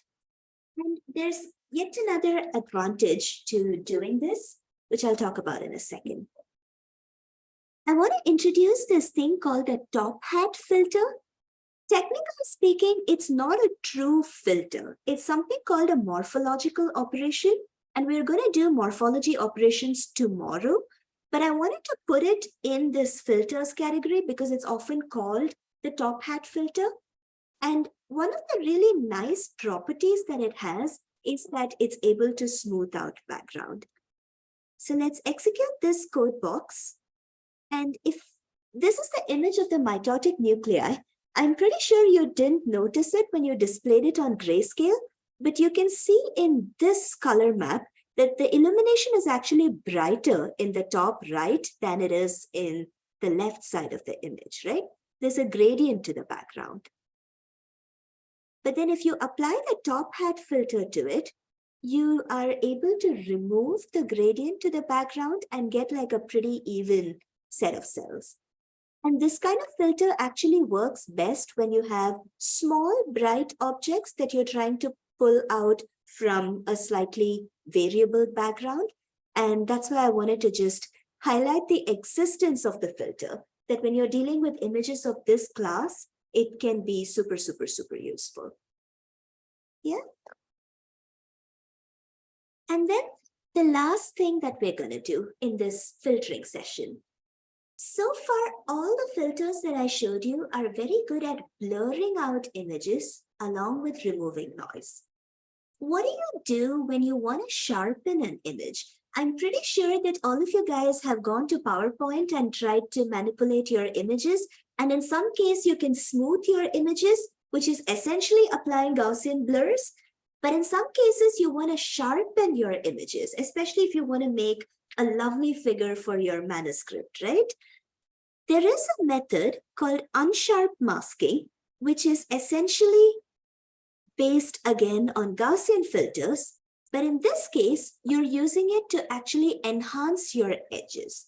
So this is what the unsharp mask does. Let's take this image and then say this is your object, okay? So you apply a Gaussian filter with like a very small radius. What you're going to do is slightly blur out this edge. Does that make sense? I'm going to slightly blur that out. Now you subtract this blurred image from the original.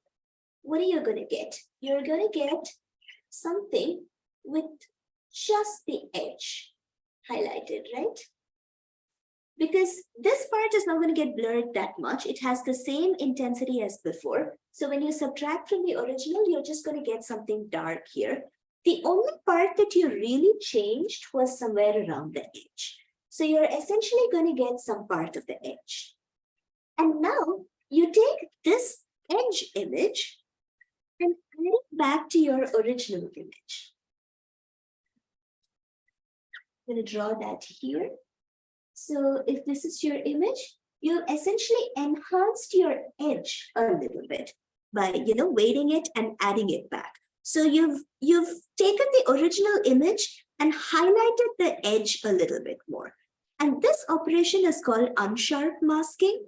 It's a nice way to weight the edge of an image a little bit more so that you actually get like, a nice bright sharp thing.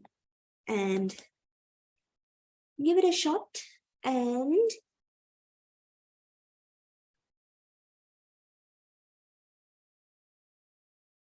if you're seeing this plain yellow thing, just take out the range from here and you'll actually see the original.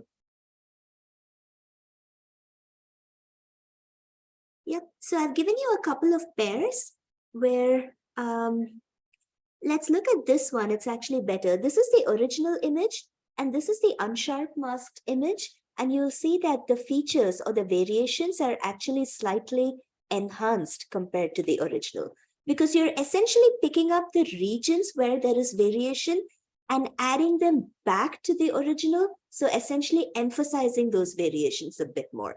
And your eye picks that up as better contrast or better sharpness. The only thing is, this is okay when you're doing things for display, but don't do things for quantification with this, because you're unnecessarily weighting a certain subsection of pixels in your image, and that's considered relatively dubious. Okay. So Mhm. how do you get just the edges so you can enhance them? Is that which filter are you using? The Just a Gaussian. Gaussian Yeah. filter? Mhm. To get, and you're doing some subtraction to get that. Yep. Okay. So let me go over that process just once again. Say this is your original image. Yeah.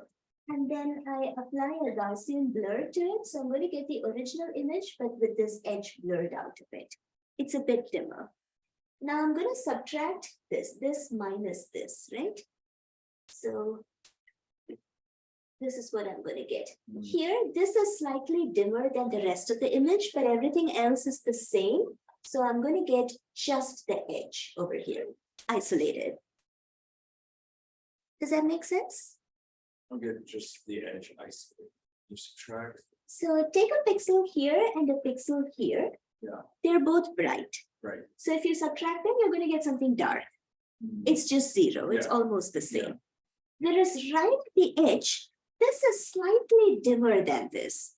Right. So when you subtract the two, you're going to get, like this is decreasing in brightness outwards. Right. And so you're going to capture the inverse of that. Got it. Just the inverse of the part that you've blurred. And you add it back. Yes, and now you actually weight it by 0.7. That's what is typically done. And you add it back here. And that gives you this image, but with just the edges enhanced. And the thing is, when you use this Gaussian to blur, you're going brighter to darker in this direction. So when you invert that blur, you're going brighter to darker in this direction. So this edge is actually brightest. And that's why when you add it back, you get like a really bright, sharp edge. Because, this is the part that exists in the original image that's dimmed out in the blur. And so when you subtract them, you sort of like really highlight the fact that this edge is brighter. So that's why it gives you the edges super sharply.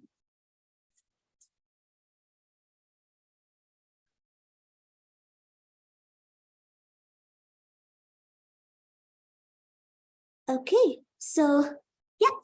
It also sharpen the inside, not just in there. It does sharpen the inside too, because if you have, so the assumption that I made here was that you have a uniform object. Yeah, but if you have slight variations, it's going to do the same thing to each variation. So essentially, it's going to identify the edges of all the variation regions and enhance them. So that's why you get that extra bit of graininess in your sharpened images as well.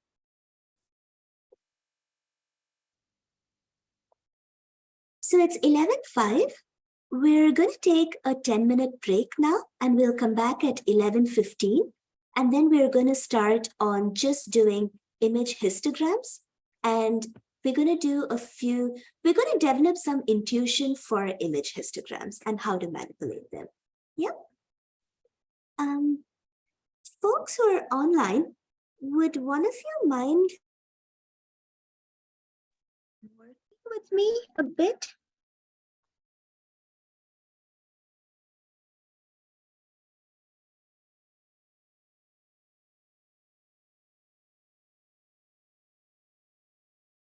Yeah, happy to.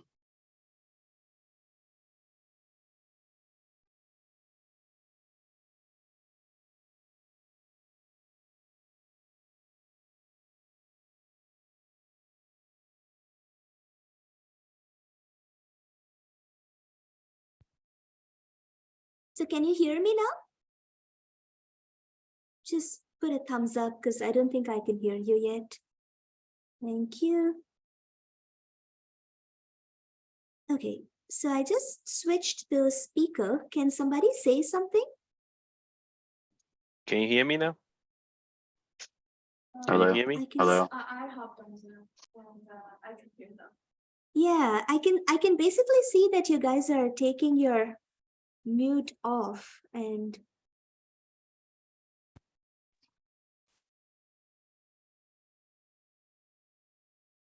can I do something?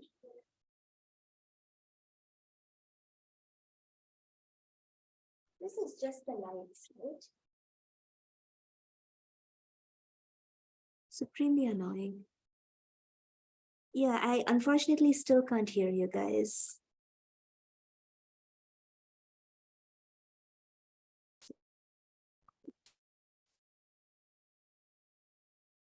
Can you give it a shot now? I've switched Hello? to my computer speakers. Hello? Hello? Hello? Hello? I mean, Hello? is someone saying something? Okay, I still can't hear it, right? This is terrible.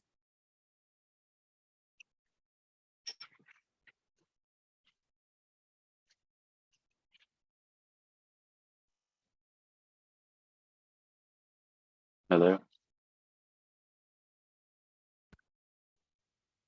Hello? Sometimes if you hop on Zoom and then I can. It might work, right?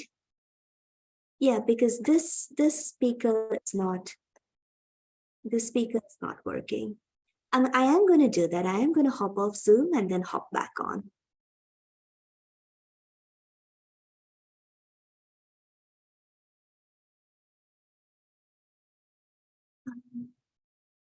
I can't do that because I think I am the host for this meeting right now. Unfortunately. You can assign somebody else to host. Right? Could you say something into it? Say what? Anything. I just put you on my phone. Hello? Hello? Hello? Yes, I can hear you guys. Yay! Hey, thank you. Thank you for being so Perfect. patient. I'm gonna do one more thing. I'm gonna try and put you back on the big mic. Can you say something? Yeah, sure. Yeah, I can't hear you on the big mic, so Oh, it's very annoying. say something. Oh, you can hear. Yes. Okay, cool. I can hear you guys again as long as I put it on my laptop speaker. Great. Thank you guys so much for your patience.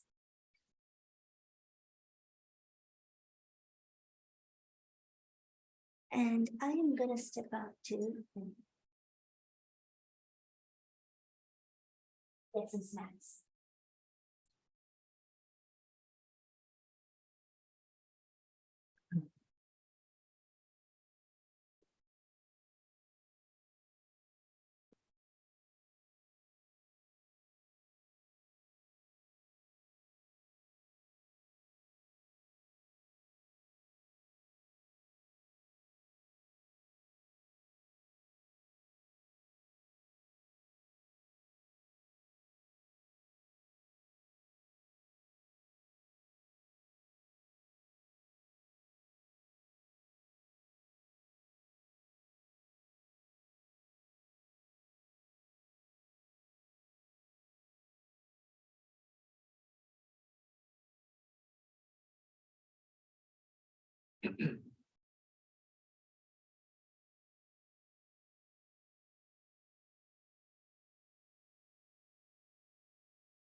These are jam jars today.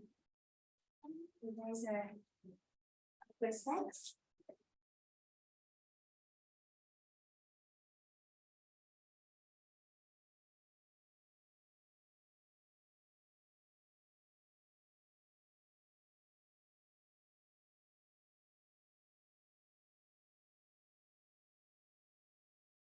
this is very helpful for me because I do a lot of editing, photo editing, Photoshop. I see. I see. Like that. Uh-huh. And so now I learn all the things that I do, like, Huh? and I just click about to do it. Great. Yeah, it's kind of like surprising how universal some of these things are, right? That I guess like last time I was doing like a bit more intensively, like all these Photoshop and PowerPoint operations. But then this time it's like a lot more questions. So I don't have like as much time to go into the subtle details of each one. But I'm sure you can find the parallels that these things are so universal. You'll find them in Paint, in PowerPoint, in Photoshop, everything. Yeah. But it's online.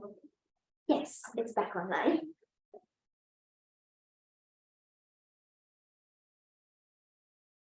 I think at the end of today's workshop, I should really tell Eloy how helpful and amazing he is in helping us all get set up.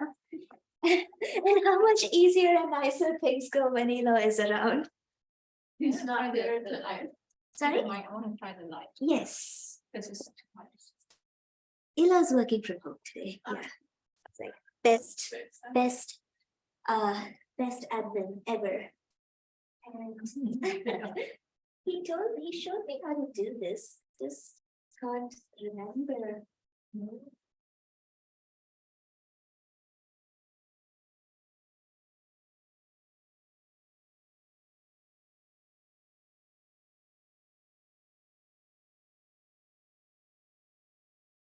There's just like one. You're changing? It is fading.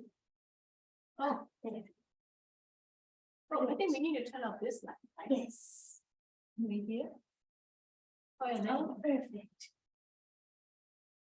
Much more. Thank you. It's great. Oh, this is. I think it's a great one. Is it good? Yep. Thank you. This control system is an example of complicated tech that's not intuitive. Yes. That's the worst of technology. I feel like this morning has been a bit of a perfect storm for me, to be honest. This is the first time I've actually like tried setting up everything on my own. And I'm unfortunately for you guys discovering that I'm not as practiced with it as I thought I was. Great. I mean, we used to. You guys are the best. We used to do group meeting here. And Yeah. It's pretty hard to set up. Yeah. I think the only time that I gave group meeting in this room, someone else had already set up everything. So no idea what is happening. So one more minute and then we can start.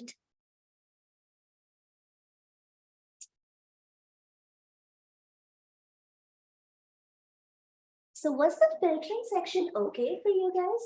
Was it clear enough? It was like a bit challenging, I know, and I feel like it didn't go as smoothly as I would have liked it to because of all the issues, but was it okay? You guys more or less got the different filters? Yeah, I think what might have been helpful would be to like run a very basic code and like see what a original image and then filtered image and then go into theory and then go back. Gotcha. To flip the order of theory. Yeah, or at least just like get an intro of like, here's what a filter does, here's why, now we can look at. I like that. Yeah, yeah. Sure, I'll do that next time. Yep. I just don't see the advantage of filtering. To me, the original image is much still better than filter. That's true. Yeah. So far, we haven't gone too deep into like where it comes in useful. It's actually more handy when you're starting to segment and threshold images. And that I think becomes a little more obvious when we get into the segmentation and thresholding section. So there are a couple of examples where your thresholding looks cruddy and then you apply a Gaussian filter and suddenly magically it looks better. But I think I can definitely look into this, that I can get like actually noisier images for showing the effect of filters.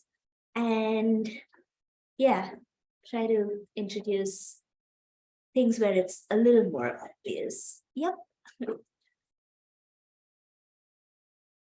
Okay, cool. So let's start with our next section, which is image histograms. And histograms, I think, is something that a lot of you guys might actually have seen already. So far, we've been looking at images as matrices, right? And we've been like doing matrix operations. We've been treating them as these 2D collection of numbers and doing a lot of stuff. But with histograms, you do something slightly different. You just take all the pixel values of the image. You stop caring about where they're located or who the neighbors are. You don't care about that anymore. You just care about the pixel values and the statistical distribution of those pixel values. So you essentially convert it into like a 1D form of just a set of numbers and then stop doing statistics on these numbers. And that is essentially what histogram operations are all about. You take the frequency distribution of pixel intensities and do statistical operations on them. Okay, so one of the things that we're also going to look at today is contrast adjustment. And I'm going to take your suggestion right now and come back to this theory at the end after you guys have actually done a few operations on contrast adjustment. Cool. So let's actually go back to our workbook and just focus on that for the time being. And the first thing I'd like you to do is, again, I picked up 4 images that have 4 different kinds of histograms. So just load those images. Yeah, and then once you're loaded those images, let's start creating the histograms of these images. So to do that, first what we do, you have to run this, for the guys who are working on the coding version, you have to flatten the image. And what flattening the image basically does is it takes that 2D spatial array of numbers and it flattens it down by removing the 2D part and just making it like a 1D string of numbers. And once you have this 1D string of numbers, you can just plot a histogram. For a histogram, the thing is you have to, you have to choose like the thickness of your bars, like how big your bins are that you're plotting the histogram in. So that's a parameter that you can play with. If you make the number of bins too small, then you don't have enough resolution in your histogram. If you make it too big, you can probably have like just 1 pixel value in that bin and it's going to get too noisy. So you have to choose sort of like play around with it and choose the appropriate number of bins. Okay. So here I've chosen a number of bins that I know in advance gives you a reasonable histogram for all of these images. So what you see here, the fact that it made that array thingy, this is basically the flattening process where it's taking that 2D set of numbers and converting it to a 1D array. And then you can see these original images.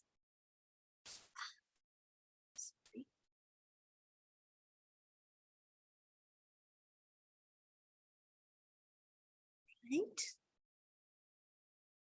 And then you've plotted the histograms right below. So when you look at this at first glance, it kind of looks weird, right? Like it's just like some random distribution over here. Like you just get like some pile over here, something over here. You have no idea what this really means. It looks really funky.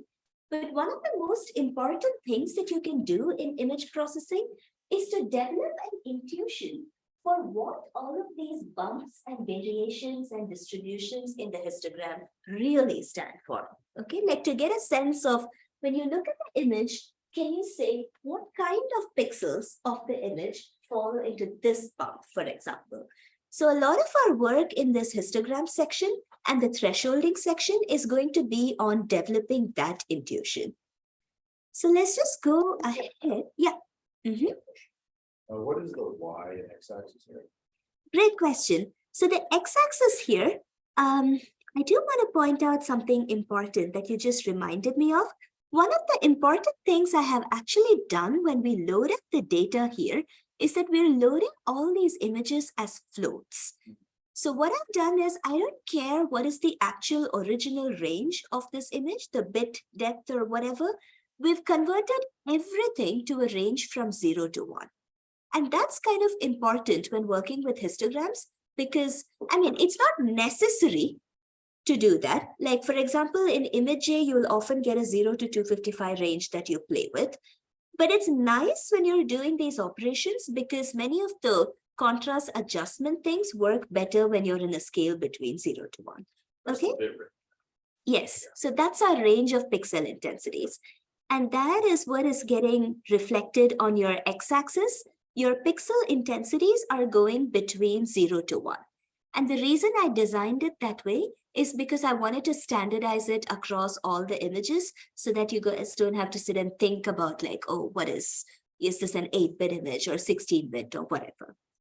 What is on the y-axis is the frequency of those pixels.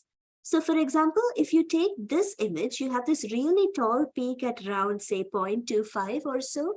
And what it means is that most of the pixels in this image of a single cell have an intensity of about 0.25. That's the majority. Likewise, if you look at this retina image, most of the pixels are somewhere between 0.3 and 0.6 in intensity. So that is what you can quickly read off from the histogram. It doesn't tell you anything about how those pixels are arranged. Nothing. You have lost that spatial information when you look at the histogram. But it tells you something about, like the bulk distribution of pixels here. Any other questions? Higher number towards 1, darker, right? The brighter. The brighter. In this case, the higher the pixel value, the brighter the intensity. This is a grayscale. Yeah, these are grayscales. So when you say intensity, are you that like? I remember the map. Yeah. So it's like the brightness values. When you go from say 0 to 255 or 0, it's the same as 0 to 1. So 0 is black over here. And that's why in this image, you have like this ginormous peak right at 0 because you have so many black pixels right here. Whereas 1 is the highest intensity or the brightest colors, and that is towards this edge. So one of the things that I want you to note is that, you have these teeny weeny bumps over here, these teeny weeny bright speckles, right? You can't really see them properly. But very often in images, that's the set of pixels that you're actually interested in. So if you want to be able to see them better, instead of displaying this y-axis on a linear scale, you can just display it on a log scale. And that's just as simple as when you plot your histogram, just set y-axis properties to be log. And what that is going to do is it's going to enhance the y-axis so that you can see those really sharp bumps. If you go up here, you can see this tiny little set of pixels and this teeny weeny bump here. So now those have got sufficiently well enhanced that you can see them as, significant bumps on this image. So sometimes when you really can't see features properly on a histogram, try going to a log y-axis and you'll be able to pull out the subtler features with a very small number of pixels much more easily. And like I told you, this is just a statistical distribution, right? So now you can perform operations on these pixels and change the statistical distribution. So this is just an example that I've given you, picked up from the homework, where we are going to square the pixels. And the important thing here is this is what we want to observe. We have a pixel range between 0 and 1. It's super, super, super important. If you square 0, you still get 0. If you square 1, you still get 1. But say you take a value here of 0.5. What do you get if you square 0.5? 0.25. So you actually make that pixel slightly dimmer. And let's take something else like 0.8. So what do you get with 0.8? 4.64. And again, 0.1, say, becomes 0.01, right? So what you're doing is sort of like taking a distribution like this and scrunching it like this when you square between 0 and 1. You're making the dim pixels really dim, but you're sort of like really stretching the space between the bright pixels, right? Like between 0.5 and 0.8, there is less space than between 0.25 and 0.24. Those are spaced farther apart. So you're sort of like stretching distances on the brighter side. And what that's going to do to your image is sort of like really enhance the brightest pixels and make them really stand out from the darker pixels. You're going to increase the distance between your bright and dark pixels. So let's just give it a shot. And I'd like you guys to try this code block on one of the images. So this is the image of nuclei, and you're displaying the original image and the squared image on the same color map with the same range between 0 to 1. And what can you see? What are the features of this?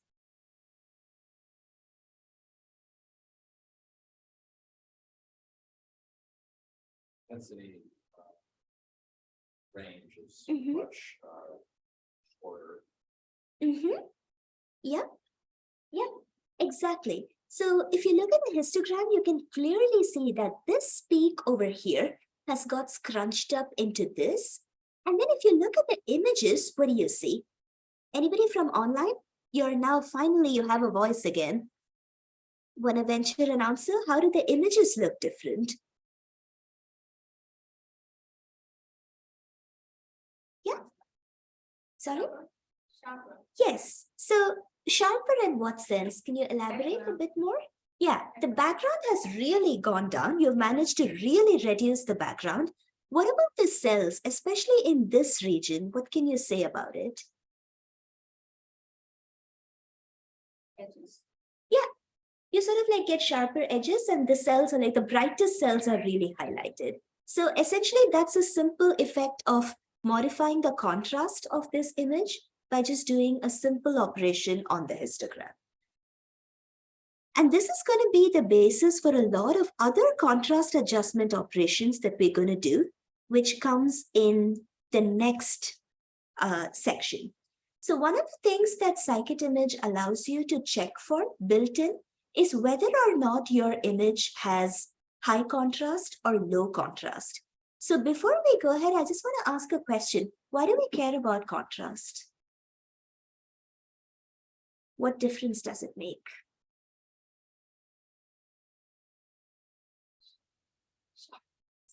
Yep.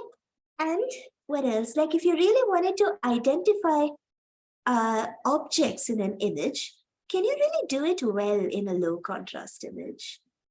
It's just going to blend into the background, right? So you really want to improve the contrast of your images sometimes. And you can pick this to say, well, this just says false because none of the images in our data set are low contrast. But you can see here that the nuclei are pretty well picked out against the background, so that's fine. But in any case, what we're going to do in this section is apply a bunch of corrections to this image that are supposed to enhance the contrast of this image. So I'm going to take a moment and go back to the slides and look at the list of corrections. So I'm going to review whatever we're doing here. I did point out to you with the squaring example that the intensity values you can alter mathematically. You can perform this between 0 to 1 so that the range remains between 0 to 1. And for squaring, you decreased the value of most of the pixels, right? So you're really enhancing the bright pixels, or you're increasing the range between bright pixels. Similarly, if you take a number that's less than 1, and you raise it, like squaring is essentially raising it to a power greater than 1. So this is what you're doing. You're decreasing the value. But if you flip that, if you take the square root of the pixels, what happens? You're increasing the separation between the dark pixels and mushing up all the bright pixels. So you're sort of like changing the balance of contrast in your image, right? And you can do like a whole bunch of operations with this. One example that we are going to see is basically raising the pixel values to a power. So if you have a pixel intensity of I, you replace that with I to the power of something called gamma. And in general, if gamma is equal to 1, that's essentially the same pixel value. Right now, we had tried setting gamma equal to 2, where you squared all the pixels, and that enhanced contrast in the brightest regions. For a square root, it's setting gamma equal to half, which is sort of like, you know, you're reducing contrast in the brighter regions, but sort of enhancing it in the dimmer regions. So sometimes if your signal is really low and you're picking it out among the noise, this can actually be fairly helpful. And this kind of gamma correction is something that you're going to see everywhere, whether it's in ImageJ, it's also built into a bunch of microscope softwares. There's just this parameter called gamma correction, which most of the time people have no idea what to do with. So you just leave it alone and move on, but don't do that from now on. You can actually use it for really interesting, funky things. Another thing you can do is also called an exponential correction, where you just replace this with, an exponential. You can also do log corrections, where you replace with, log of e plus 1. And you need e plus 1 because you can't take log 0. And that's why you have to shift the range. This is all just messing around with the. Exactly. You're just messing around with the histogram. Yeah. Not the histogram, where actually the floats of the. Yes, you're messing around with the pixel values. And by doing that, you're sort of like changing differentially the ratio between different pixels in brightness and brightness basically. Why is it histogram is just a representation of the intensities? Why would I look? I guess I would look at histograms in order to understand how I want to morph it. Is that correct? Hold on for 10 minutes and you're going to get what I hope is a fantastic answer to that question. Yeah, I've built in an exercise precisely for your question. One more correction that I want to highlight is something called a sigmoid correction. So this is a sigmoid curve. And in this sigmoid curve, essentially what you're doing is, this region, you're applying the sigmoid transform, right? So over here, you're not changing the pixels much, nor are you changing them here. But in this region of the slope, you're sort of like stretching out the pixels more.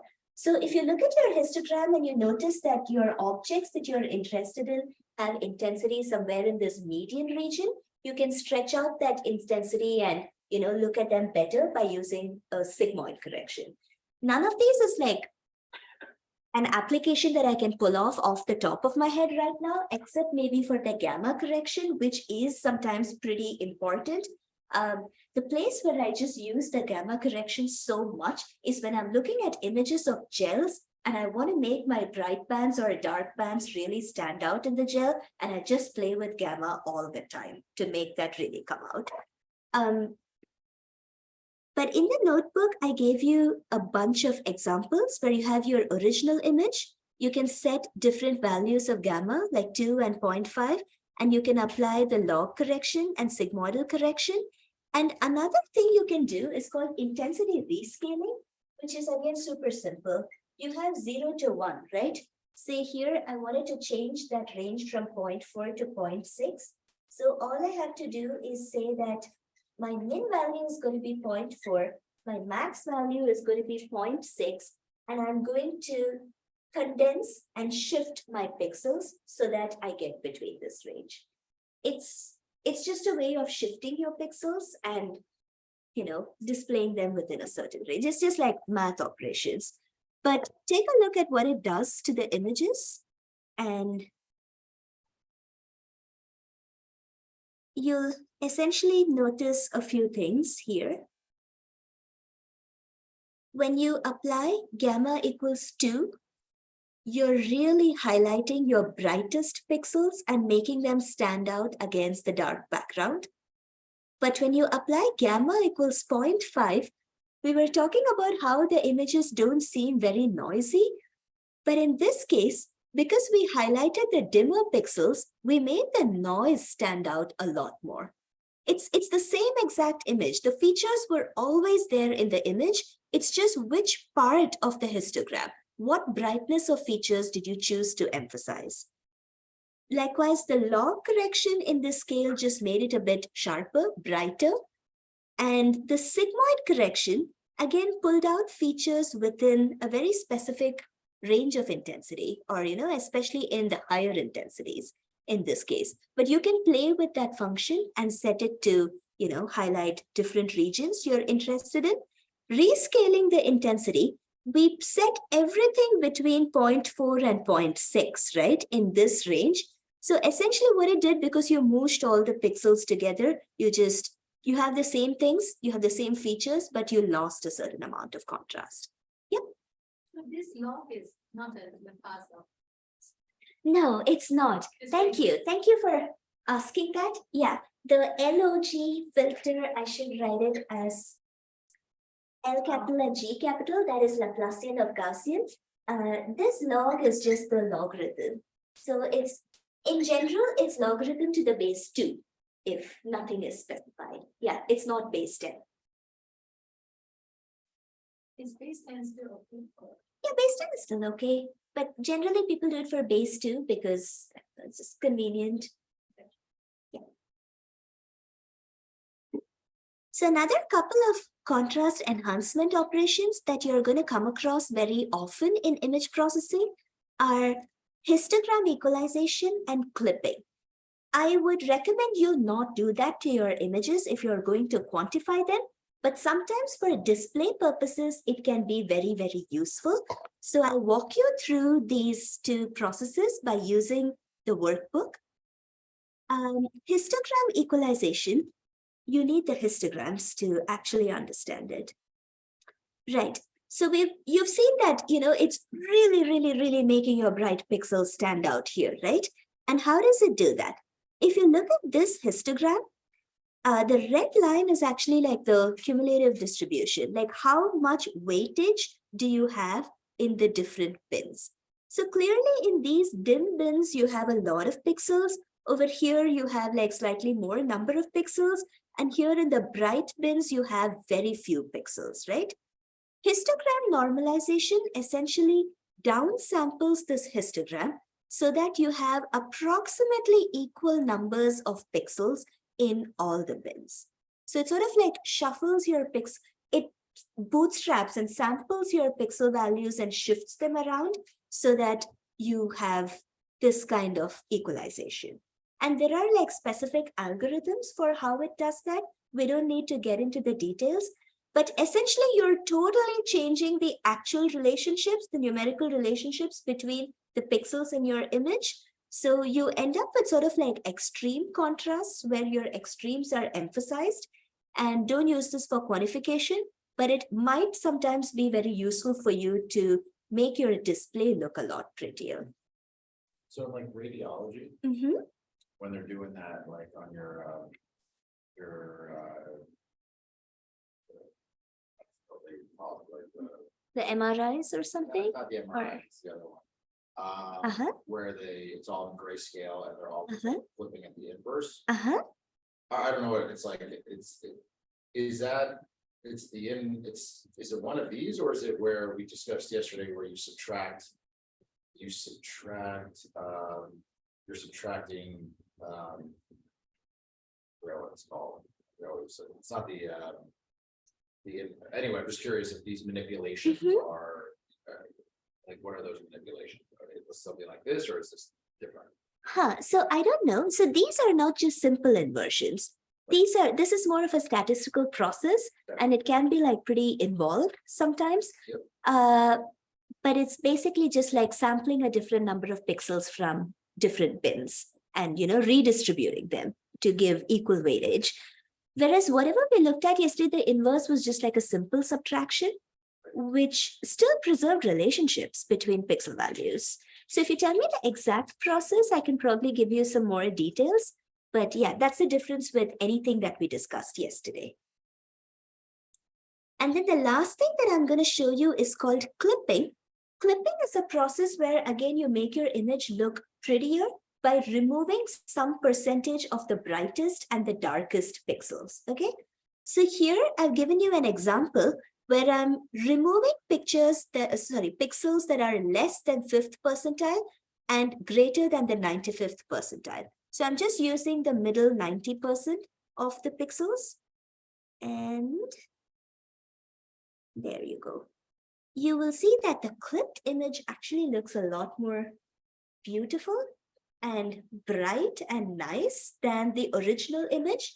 These are displayed on the same intensity color scale. And the reason that happens is because these dimmest pixels right here at the edge of the histogram are cut out. And these brightest pixels at the tail here, those are also cut out. And that's what you see reflected in the histogram.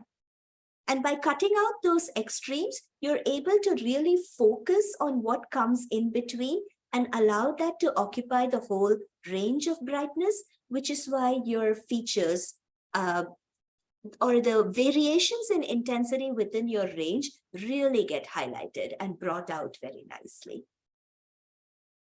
So again, this is an operation where you're throwing away some amount of data and you're distorting the relationships between pixel intensities. So don't quantify on images like this, all right? Don't use it in your quantitative analysis pipeline. I can't say that intensely enough.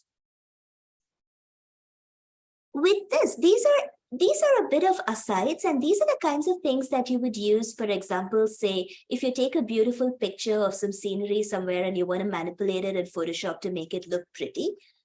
But what we really want to do here is analyze and quantify images.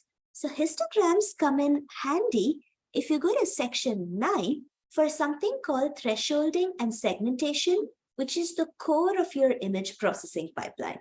This is where you're actually pulling objects, individual objects out of your images. And today, what I want to do is to build some intuition for you guys on just a teeny amount of intuition on where is this information coming from? How do you decide what kind of pixel intensities you should cut your image at and, identify your objects? So we are, again, you don't really need this, but it's there to just load the images. And I'm going to go up here to section 6. We're going to start with these 3 images once again, okay? You don't have to flip back to section 6. You can stay in section 9 of your notebook, but I'm just doing a demo. So you see over here, there's something interesting going on at a pixel value of around 0.3, right? You see this drastic change in the histogram. What is going on? And then even in this image of the nuclei, something funky is happening around, I don't know, somewhere between 0.1 and 0.2, where you have like this slope coming down here, there's a minimum, and then this second bump. So these are sort of like interesting features of the histogram. And clearly in the retina image, there's something fun going on here, right around 0.4. And let's explore exactly what is happening within these images. So I'm going back to section 9, and we're going to look at the first image of the individual cell. So this is the original image where you have that one cell in a background, okay? And this is the histogram that we displayed. This is on the log scale for the y-axis now. So you can clearly see there was that background. And at around 0.3 or 0.4, there was something funky going on where there was that sharp drop. So what I'm going to do is cut the image so that you have something below, which is all the pixels that are less than this 0.4 threshold, and above is all the pixels that are greater than this 0.4 threshold. And I've just simply displayed these two. Below 0.4, you find that you get all the background, and above 0.4 is your cell. And that's the kind of intuition that you want to develop by looking at your histogram. Look where the different peaks come in, try to cut between those peaks, and you will be able to isolate different features in your image. Does that answer your question? Yeah, Dramatically? yeah, it reminds me of the Super Bowl when they did that commercial for Pixel, which we should be good. Oh, really? I didn't see that. Okay, I'm gonna go check that out today. Basically, they're doing manipulation of like taking things out of images by subtracting the image from each other. It's Okay, okay. I need to go check that out then. You saw that one? Yeah, I was getting. You watched that to prepare myself. So here again, we're going to do some manipulations on the retina image. You don't have to just do above and below. So one of the things I did here was take a range above 0.25 and 0.45. That's like the red rectangle over here. And this part, the background, is mostly the red rectangle. Whereas if you take the brightest pixels, they're corresponding to like, you know, this spot, which is actually like when the light is shown on the eye to take this image, the light actually gets focused by the lens of the eye and it forms like this focal spot. So that's the focal spot that you see here. This is not like crazy interesting or dramatic like the previous one, but essentially it shows you that there is actually some amount of information that is hidden in the histograms that you can use to isolate different regions of the image. And then the mitotic cells image is actually the more interesting one. So over there, this is the original image, and I made two cuts. The first cut is over here, where intuition tells you that these darkest pixels are the background, and then therefore you should get cells above the background. And so if you cut at this red line, you essentially get rid of the background and isolate most of the nuclei, like magic. You didn't even need to clean anything up here. I also made this cut at the blue line here because it also looks kind of interesting, right? Like this red line, and then there's this peak, and the peak is really dying off at this blue line, and then you get these random super high pixels. And if you make the cut and look at this image, you highlight the absolute brightest nuclei, which we think are the dividing cells, where the chromatin is all getting condensed and getting pulled apart. So this was like a super easy way of just making a cut and pulling out the dividers. Yeah.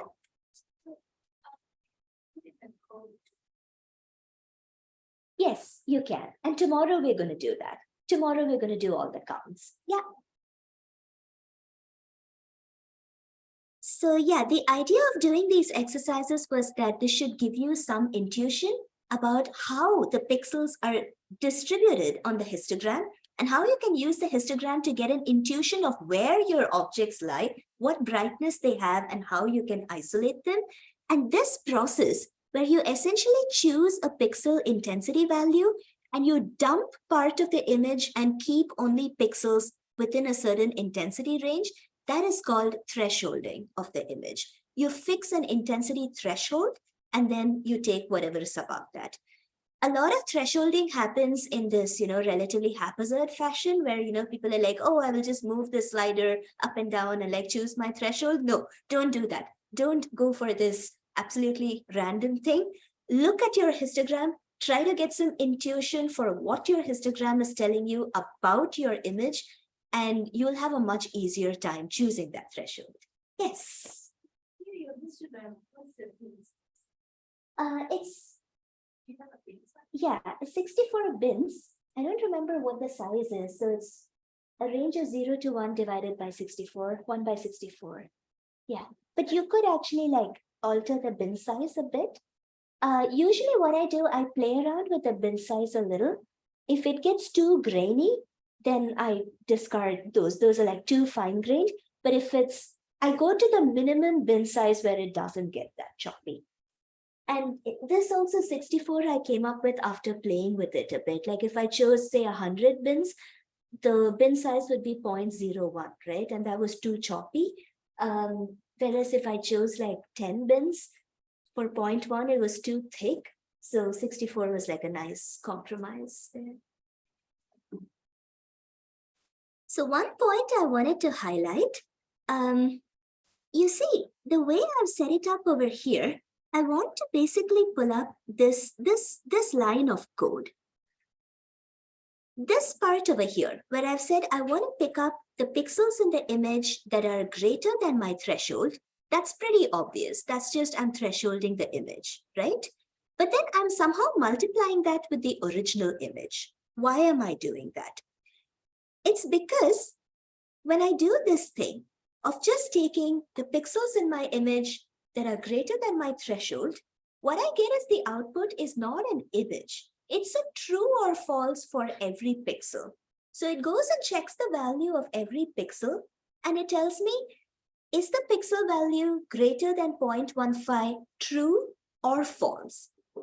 And true or false, the moment you go there, that's binary, right? Like 1 or 0. So essentially what it's returning here is a binary image. And this binary image is called a mask. So what do you do when you actually put a mask on your face? You have like cutouts for your eyes or your mouth or whatever you want to show, but you're hiding the rest of your face and showing only what you want to show. And that is exactly what a mask does. It hides the parts of the image that you're not interested in and only allows the parts you're interested in to come through and be seen. And when you do this multiplication of your original image, all the pixels that have the false value, which are less than 0.15, those are false, right? They're zeros. So those multiply your pixels in the original image and turn those to 0. Whereas the rest are true values or 1. And so those retain your original pixel values when you multiply them. So we're just going to look at an example here. So isn't that the same thing as like cutting things off? Yeah, essentially, if you were doing this with a piece of paper, what it would be equivalent to is that you punch out holes corresponding to the pixels you're interested in and block out everything else. But isn't it similar to one of the histogram, I think you call it, what they, where you just kind of cut it and then extend that histogram outwards. Right, clipping or rescaling. So in those, I'm actually throwing out the pixels. Yeah, you're right. It's a form of masking, but I'm sort of like doing it. Image clipping. Yeah, I'm sort of like doing it a bit blindly just to get rid of the edges. Whereas in this case, it's more like you're developing that intuition of where exactly, what is the pixel range that your features of interest lie in, and selectively clipping.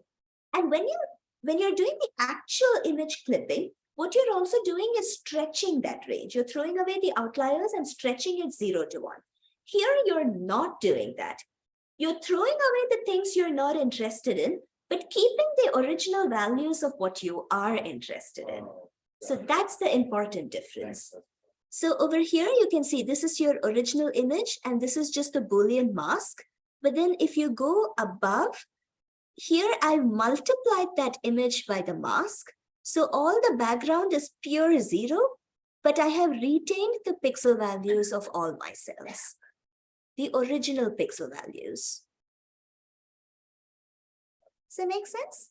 So all of this purple crap is cut out, and only these blues and greens that I actually care about are carried over to my masked image now.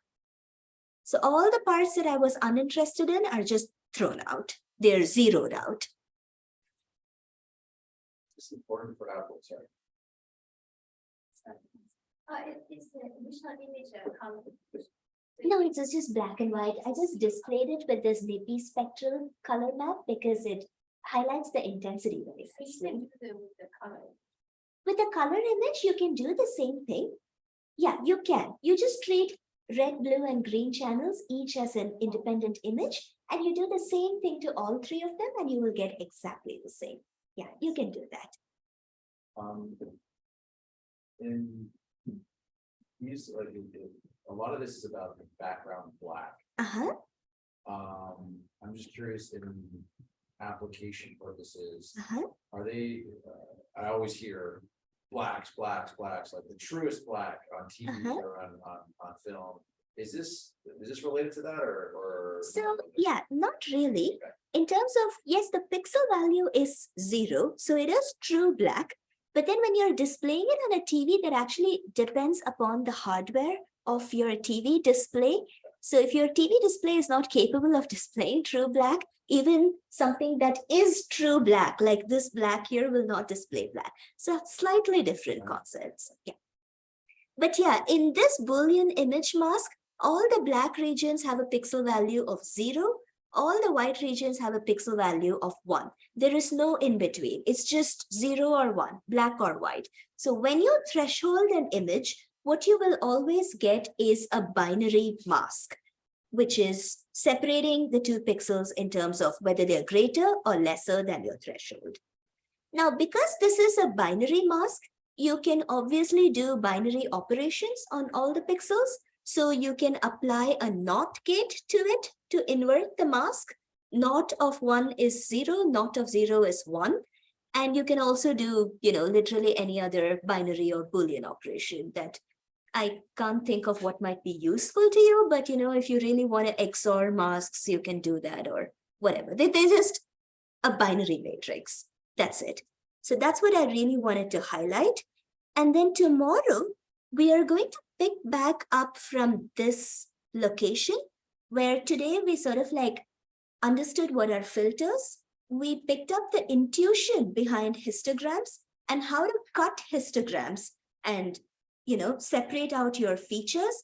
But you don't want to always be doing that manually, right? You want to at some point automate this cutting as well. So tomorrow we're going to pick up from this point and see how do we automate cutting your histogram, segment out the object.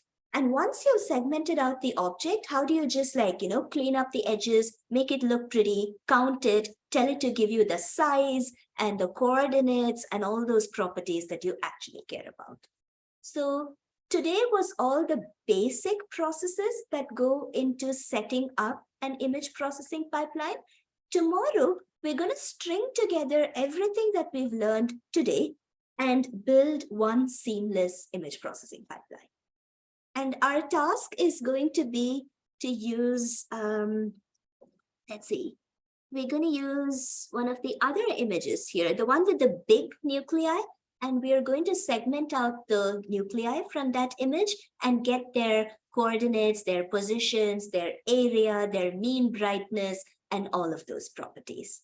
Yeah, and that's going to be done through completing the thresholding and segmentation section, doing some morphological operations to clean them up, and then finally feature extraction, which you won't believe it. It's just going to be a one-line command, and you click that command, and it's just going to poop out all the properties that you're interested in. It's literally the easiest aspect of the entire pipeline. So all the hard part happened today, understanding what you're going to do before doing feature extraction. Any questions? What do you mean by feature extraction? I know we're going to get into it tomorrow, but- Yeah, it's basically just all the different properties of the objects, like their XY coordinate of their centroid or their size, area, radius. If you convert that area to a circle, what's the effective diameter? And then you can think of the average intensity of the object, maximum intensity, dimmest pixel value, So all a this- whole lot of things.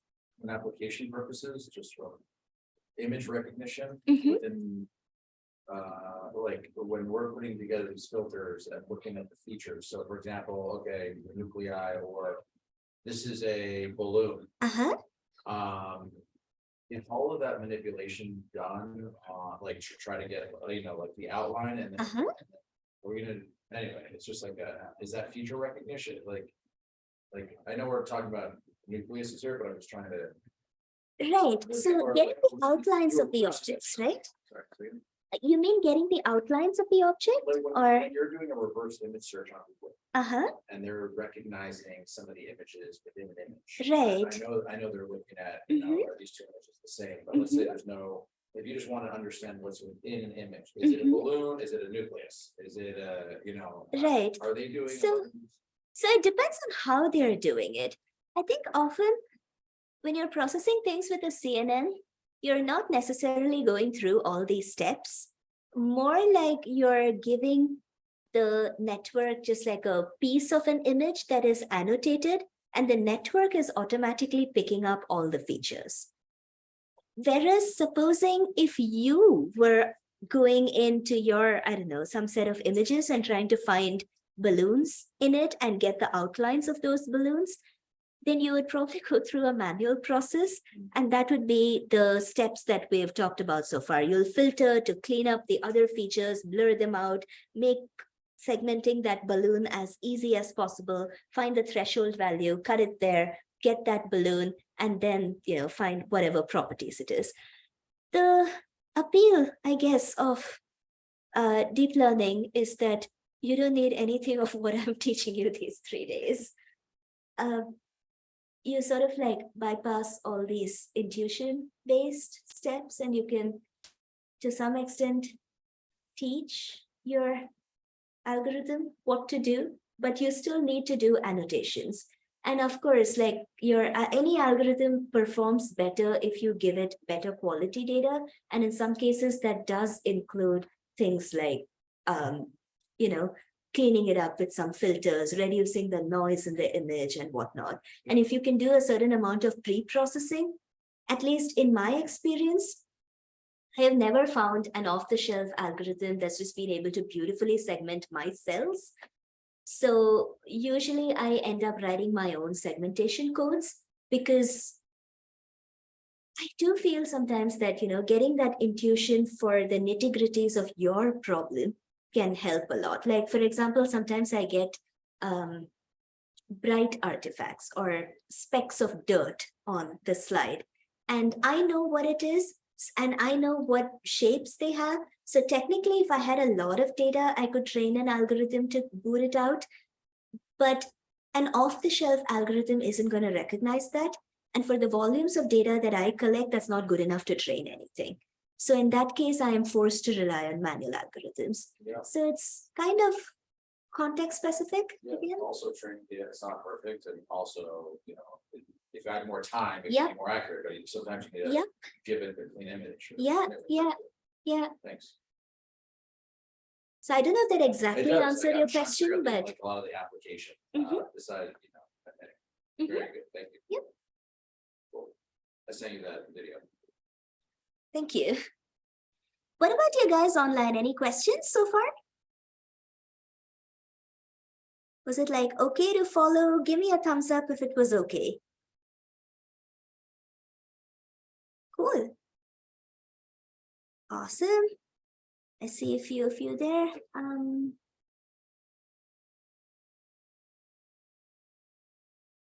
So let's see. If I go back to my Zoom controls.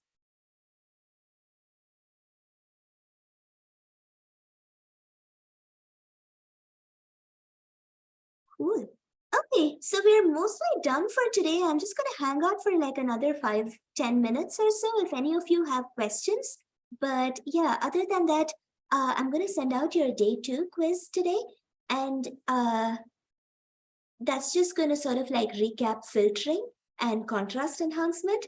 And tomorrow is going to be the exciting stuff. So just as a preview for tomorrow, you are going to be using, let's see. I'm going to go down here, and yeah, we're going to be doing automated thresholds for this image. And you're going to be like trying a whole lot of automations and picking up something that looks like, yep, like this. And how to, for example, these 3 nuclei are combined. How do you separate them? How do you count how many nuclei you have in this image? And those are the kinds of operations that we're going to go into tomorrow. Yeah. Good luck.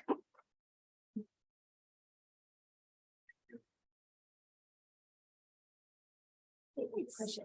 I have a student who's doing the segmentation and 2 day and stuff.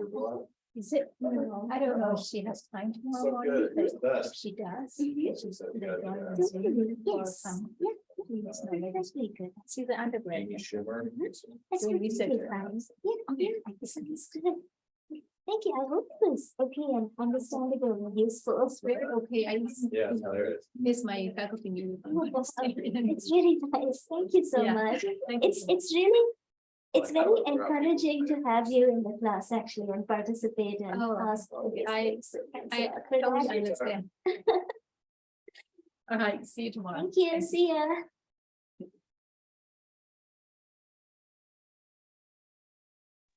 Awesome. Thank you so much. See you Thanks, tomorrow. Sunny. See you tomorrow. Manu, right? That's Yes. Yeah. Yeah. Thank you. See you. See you tomorrow then. Bye. Thank you, Harry. That was awesome. So quick question Yeah. about the videos. Uh-huh. I'm assuming you do the same filtering operation on the every frame, Exactly. like run a loop, right? Yes, exactly. Okay. Absolutely. About the thresholding, do you apply exact the same threshold on each individual frames, or do you do differently? So that's a great question. Yesterday, when we talked right at the beginning of the workshop, we talked about how we want to be consistent across our images and not have variability. So if you want to have that consistency across your entire image, you do want to apply the same exact threshold across each image. But on the other hand, if you know that something is changing and you want to specifically pick out that change, then depending on your application, you can say, okay, my first 200 frames, the cells are only doing this, and so I'm going to apply a threshold of 0.2, but in my next 400 frames, my cells have like grown and they are super bright, and I only want to pick out that part, so I'm going to make the threshold 0.5. So you're allowed to do that depending on your question. But if you want to uniformly analyze the same features over an entire video, then yes, you do want to threshold with one value for the entire video. Now, that can be a bit challenging, and the threshold for, say, frame 1 need not work for frame 300. So typically what I do is, take a few frames in between and find the thresholds for those few frames, and then try to get like an average value that kind of sort of works for all of them. I see. Thank you very much. And it's basically case dependent.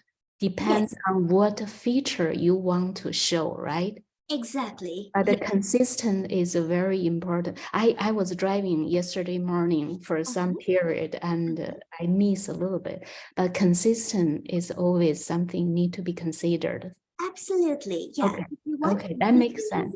Yeah, same treatment for every single frame. Are you going to cover this tomorrow or just, I mean, in terms of the video? Oh, in terms of the video, not exactly. Okay. Because I was just going to say that for a video, it's just doing the same exact thing for every single frame. Okay.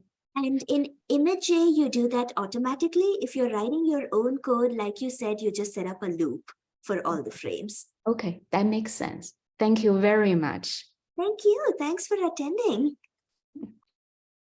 See you.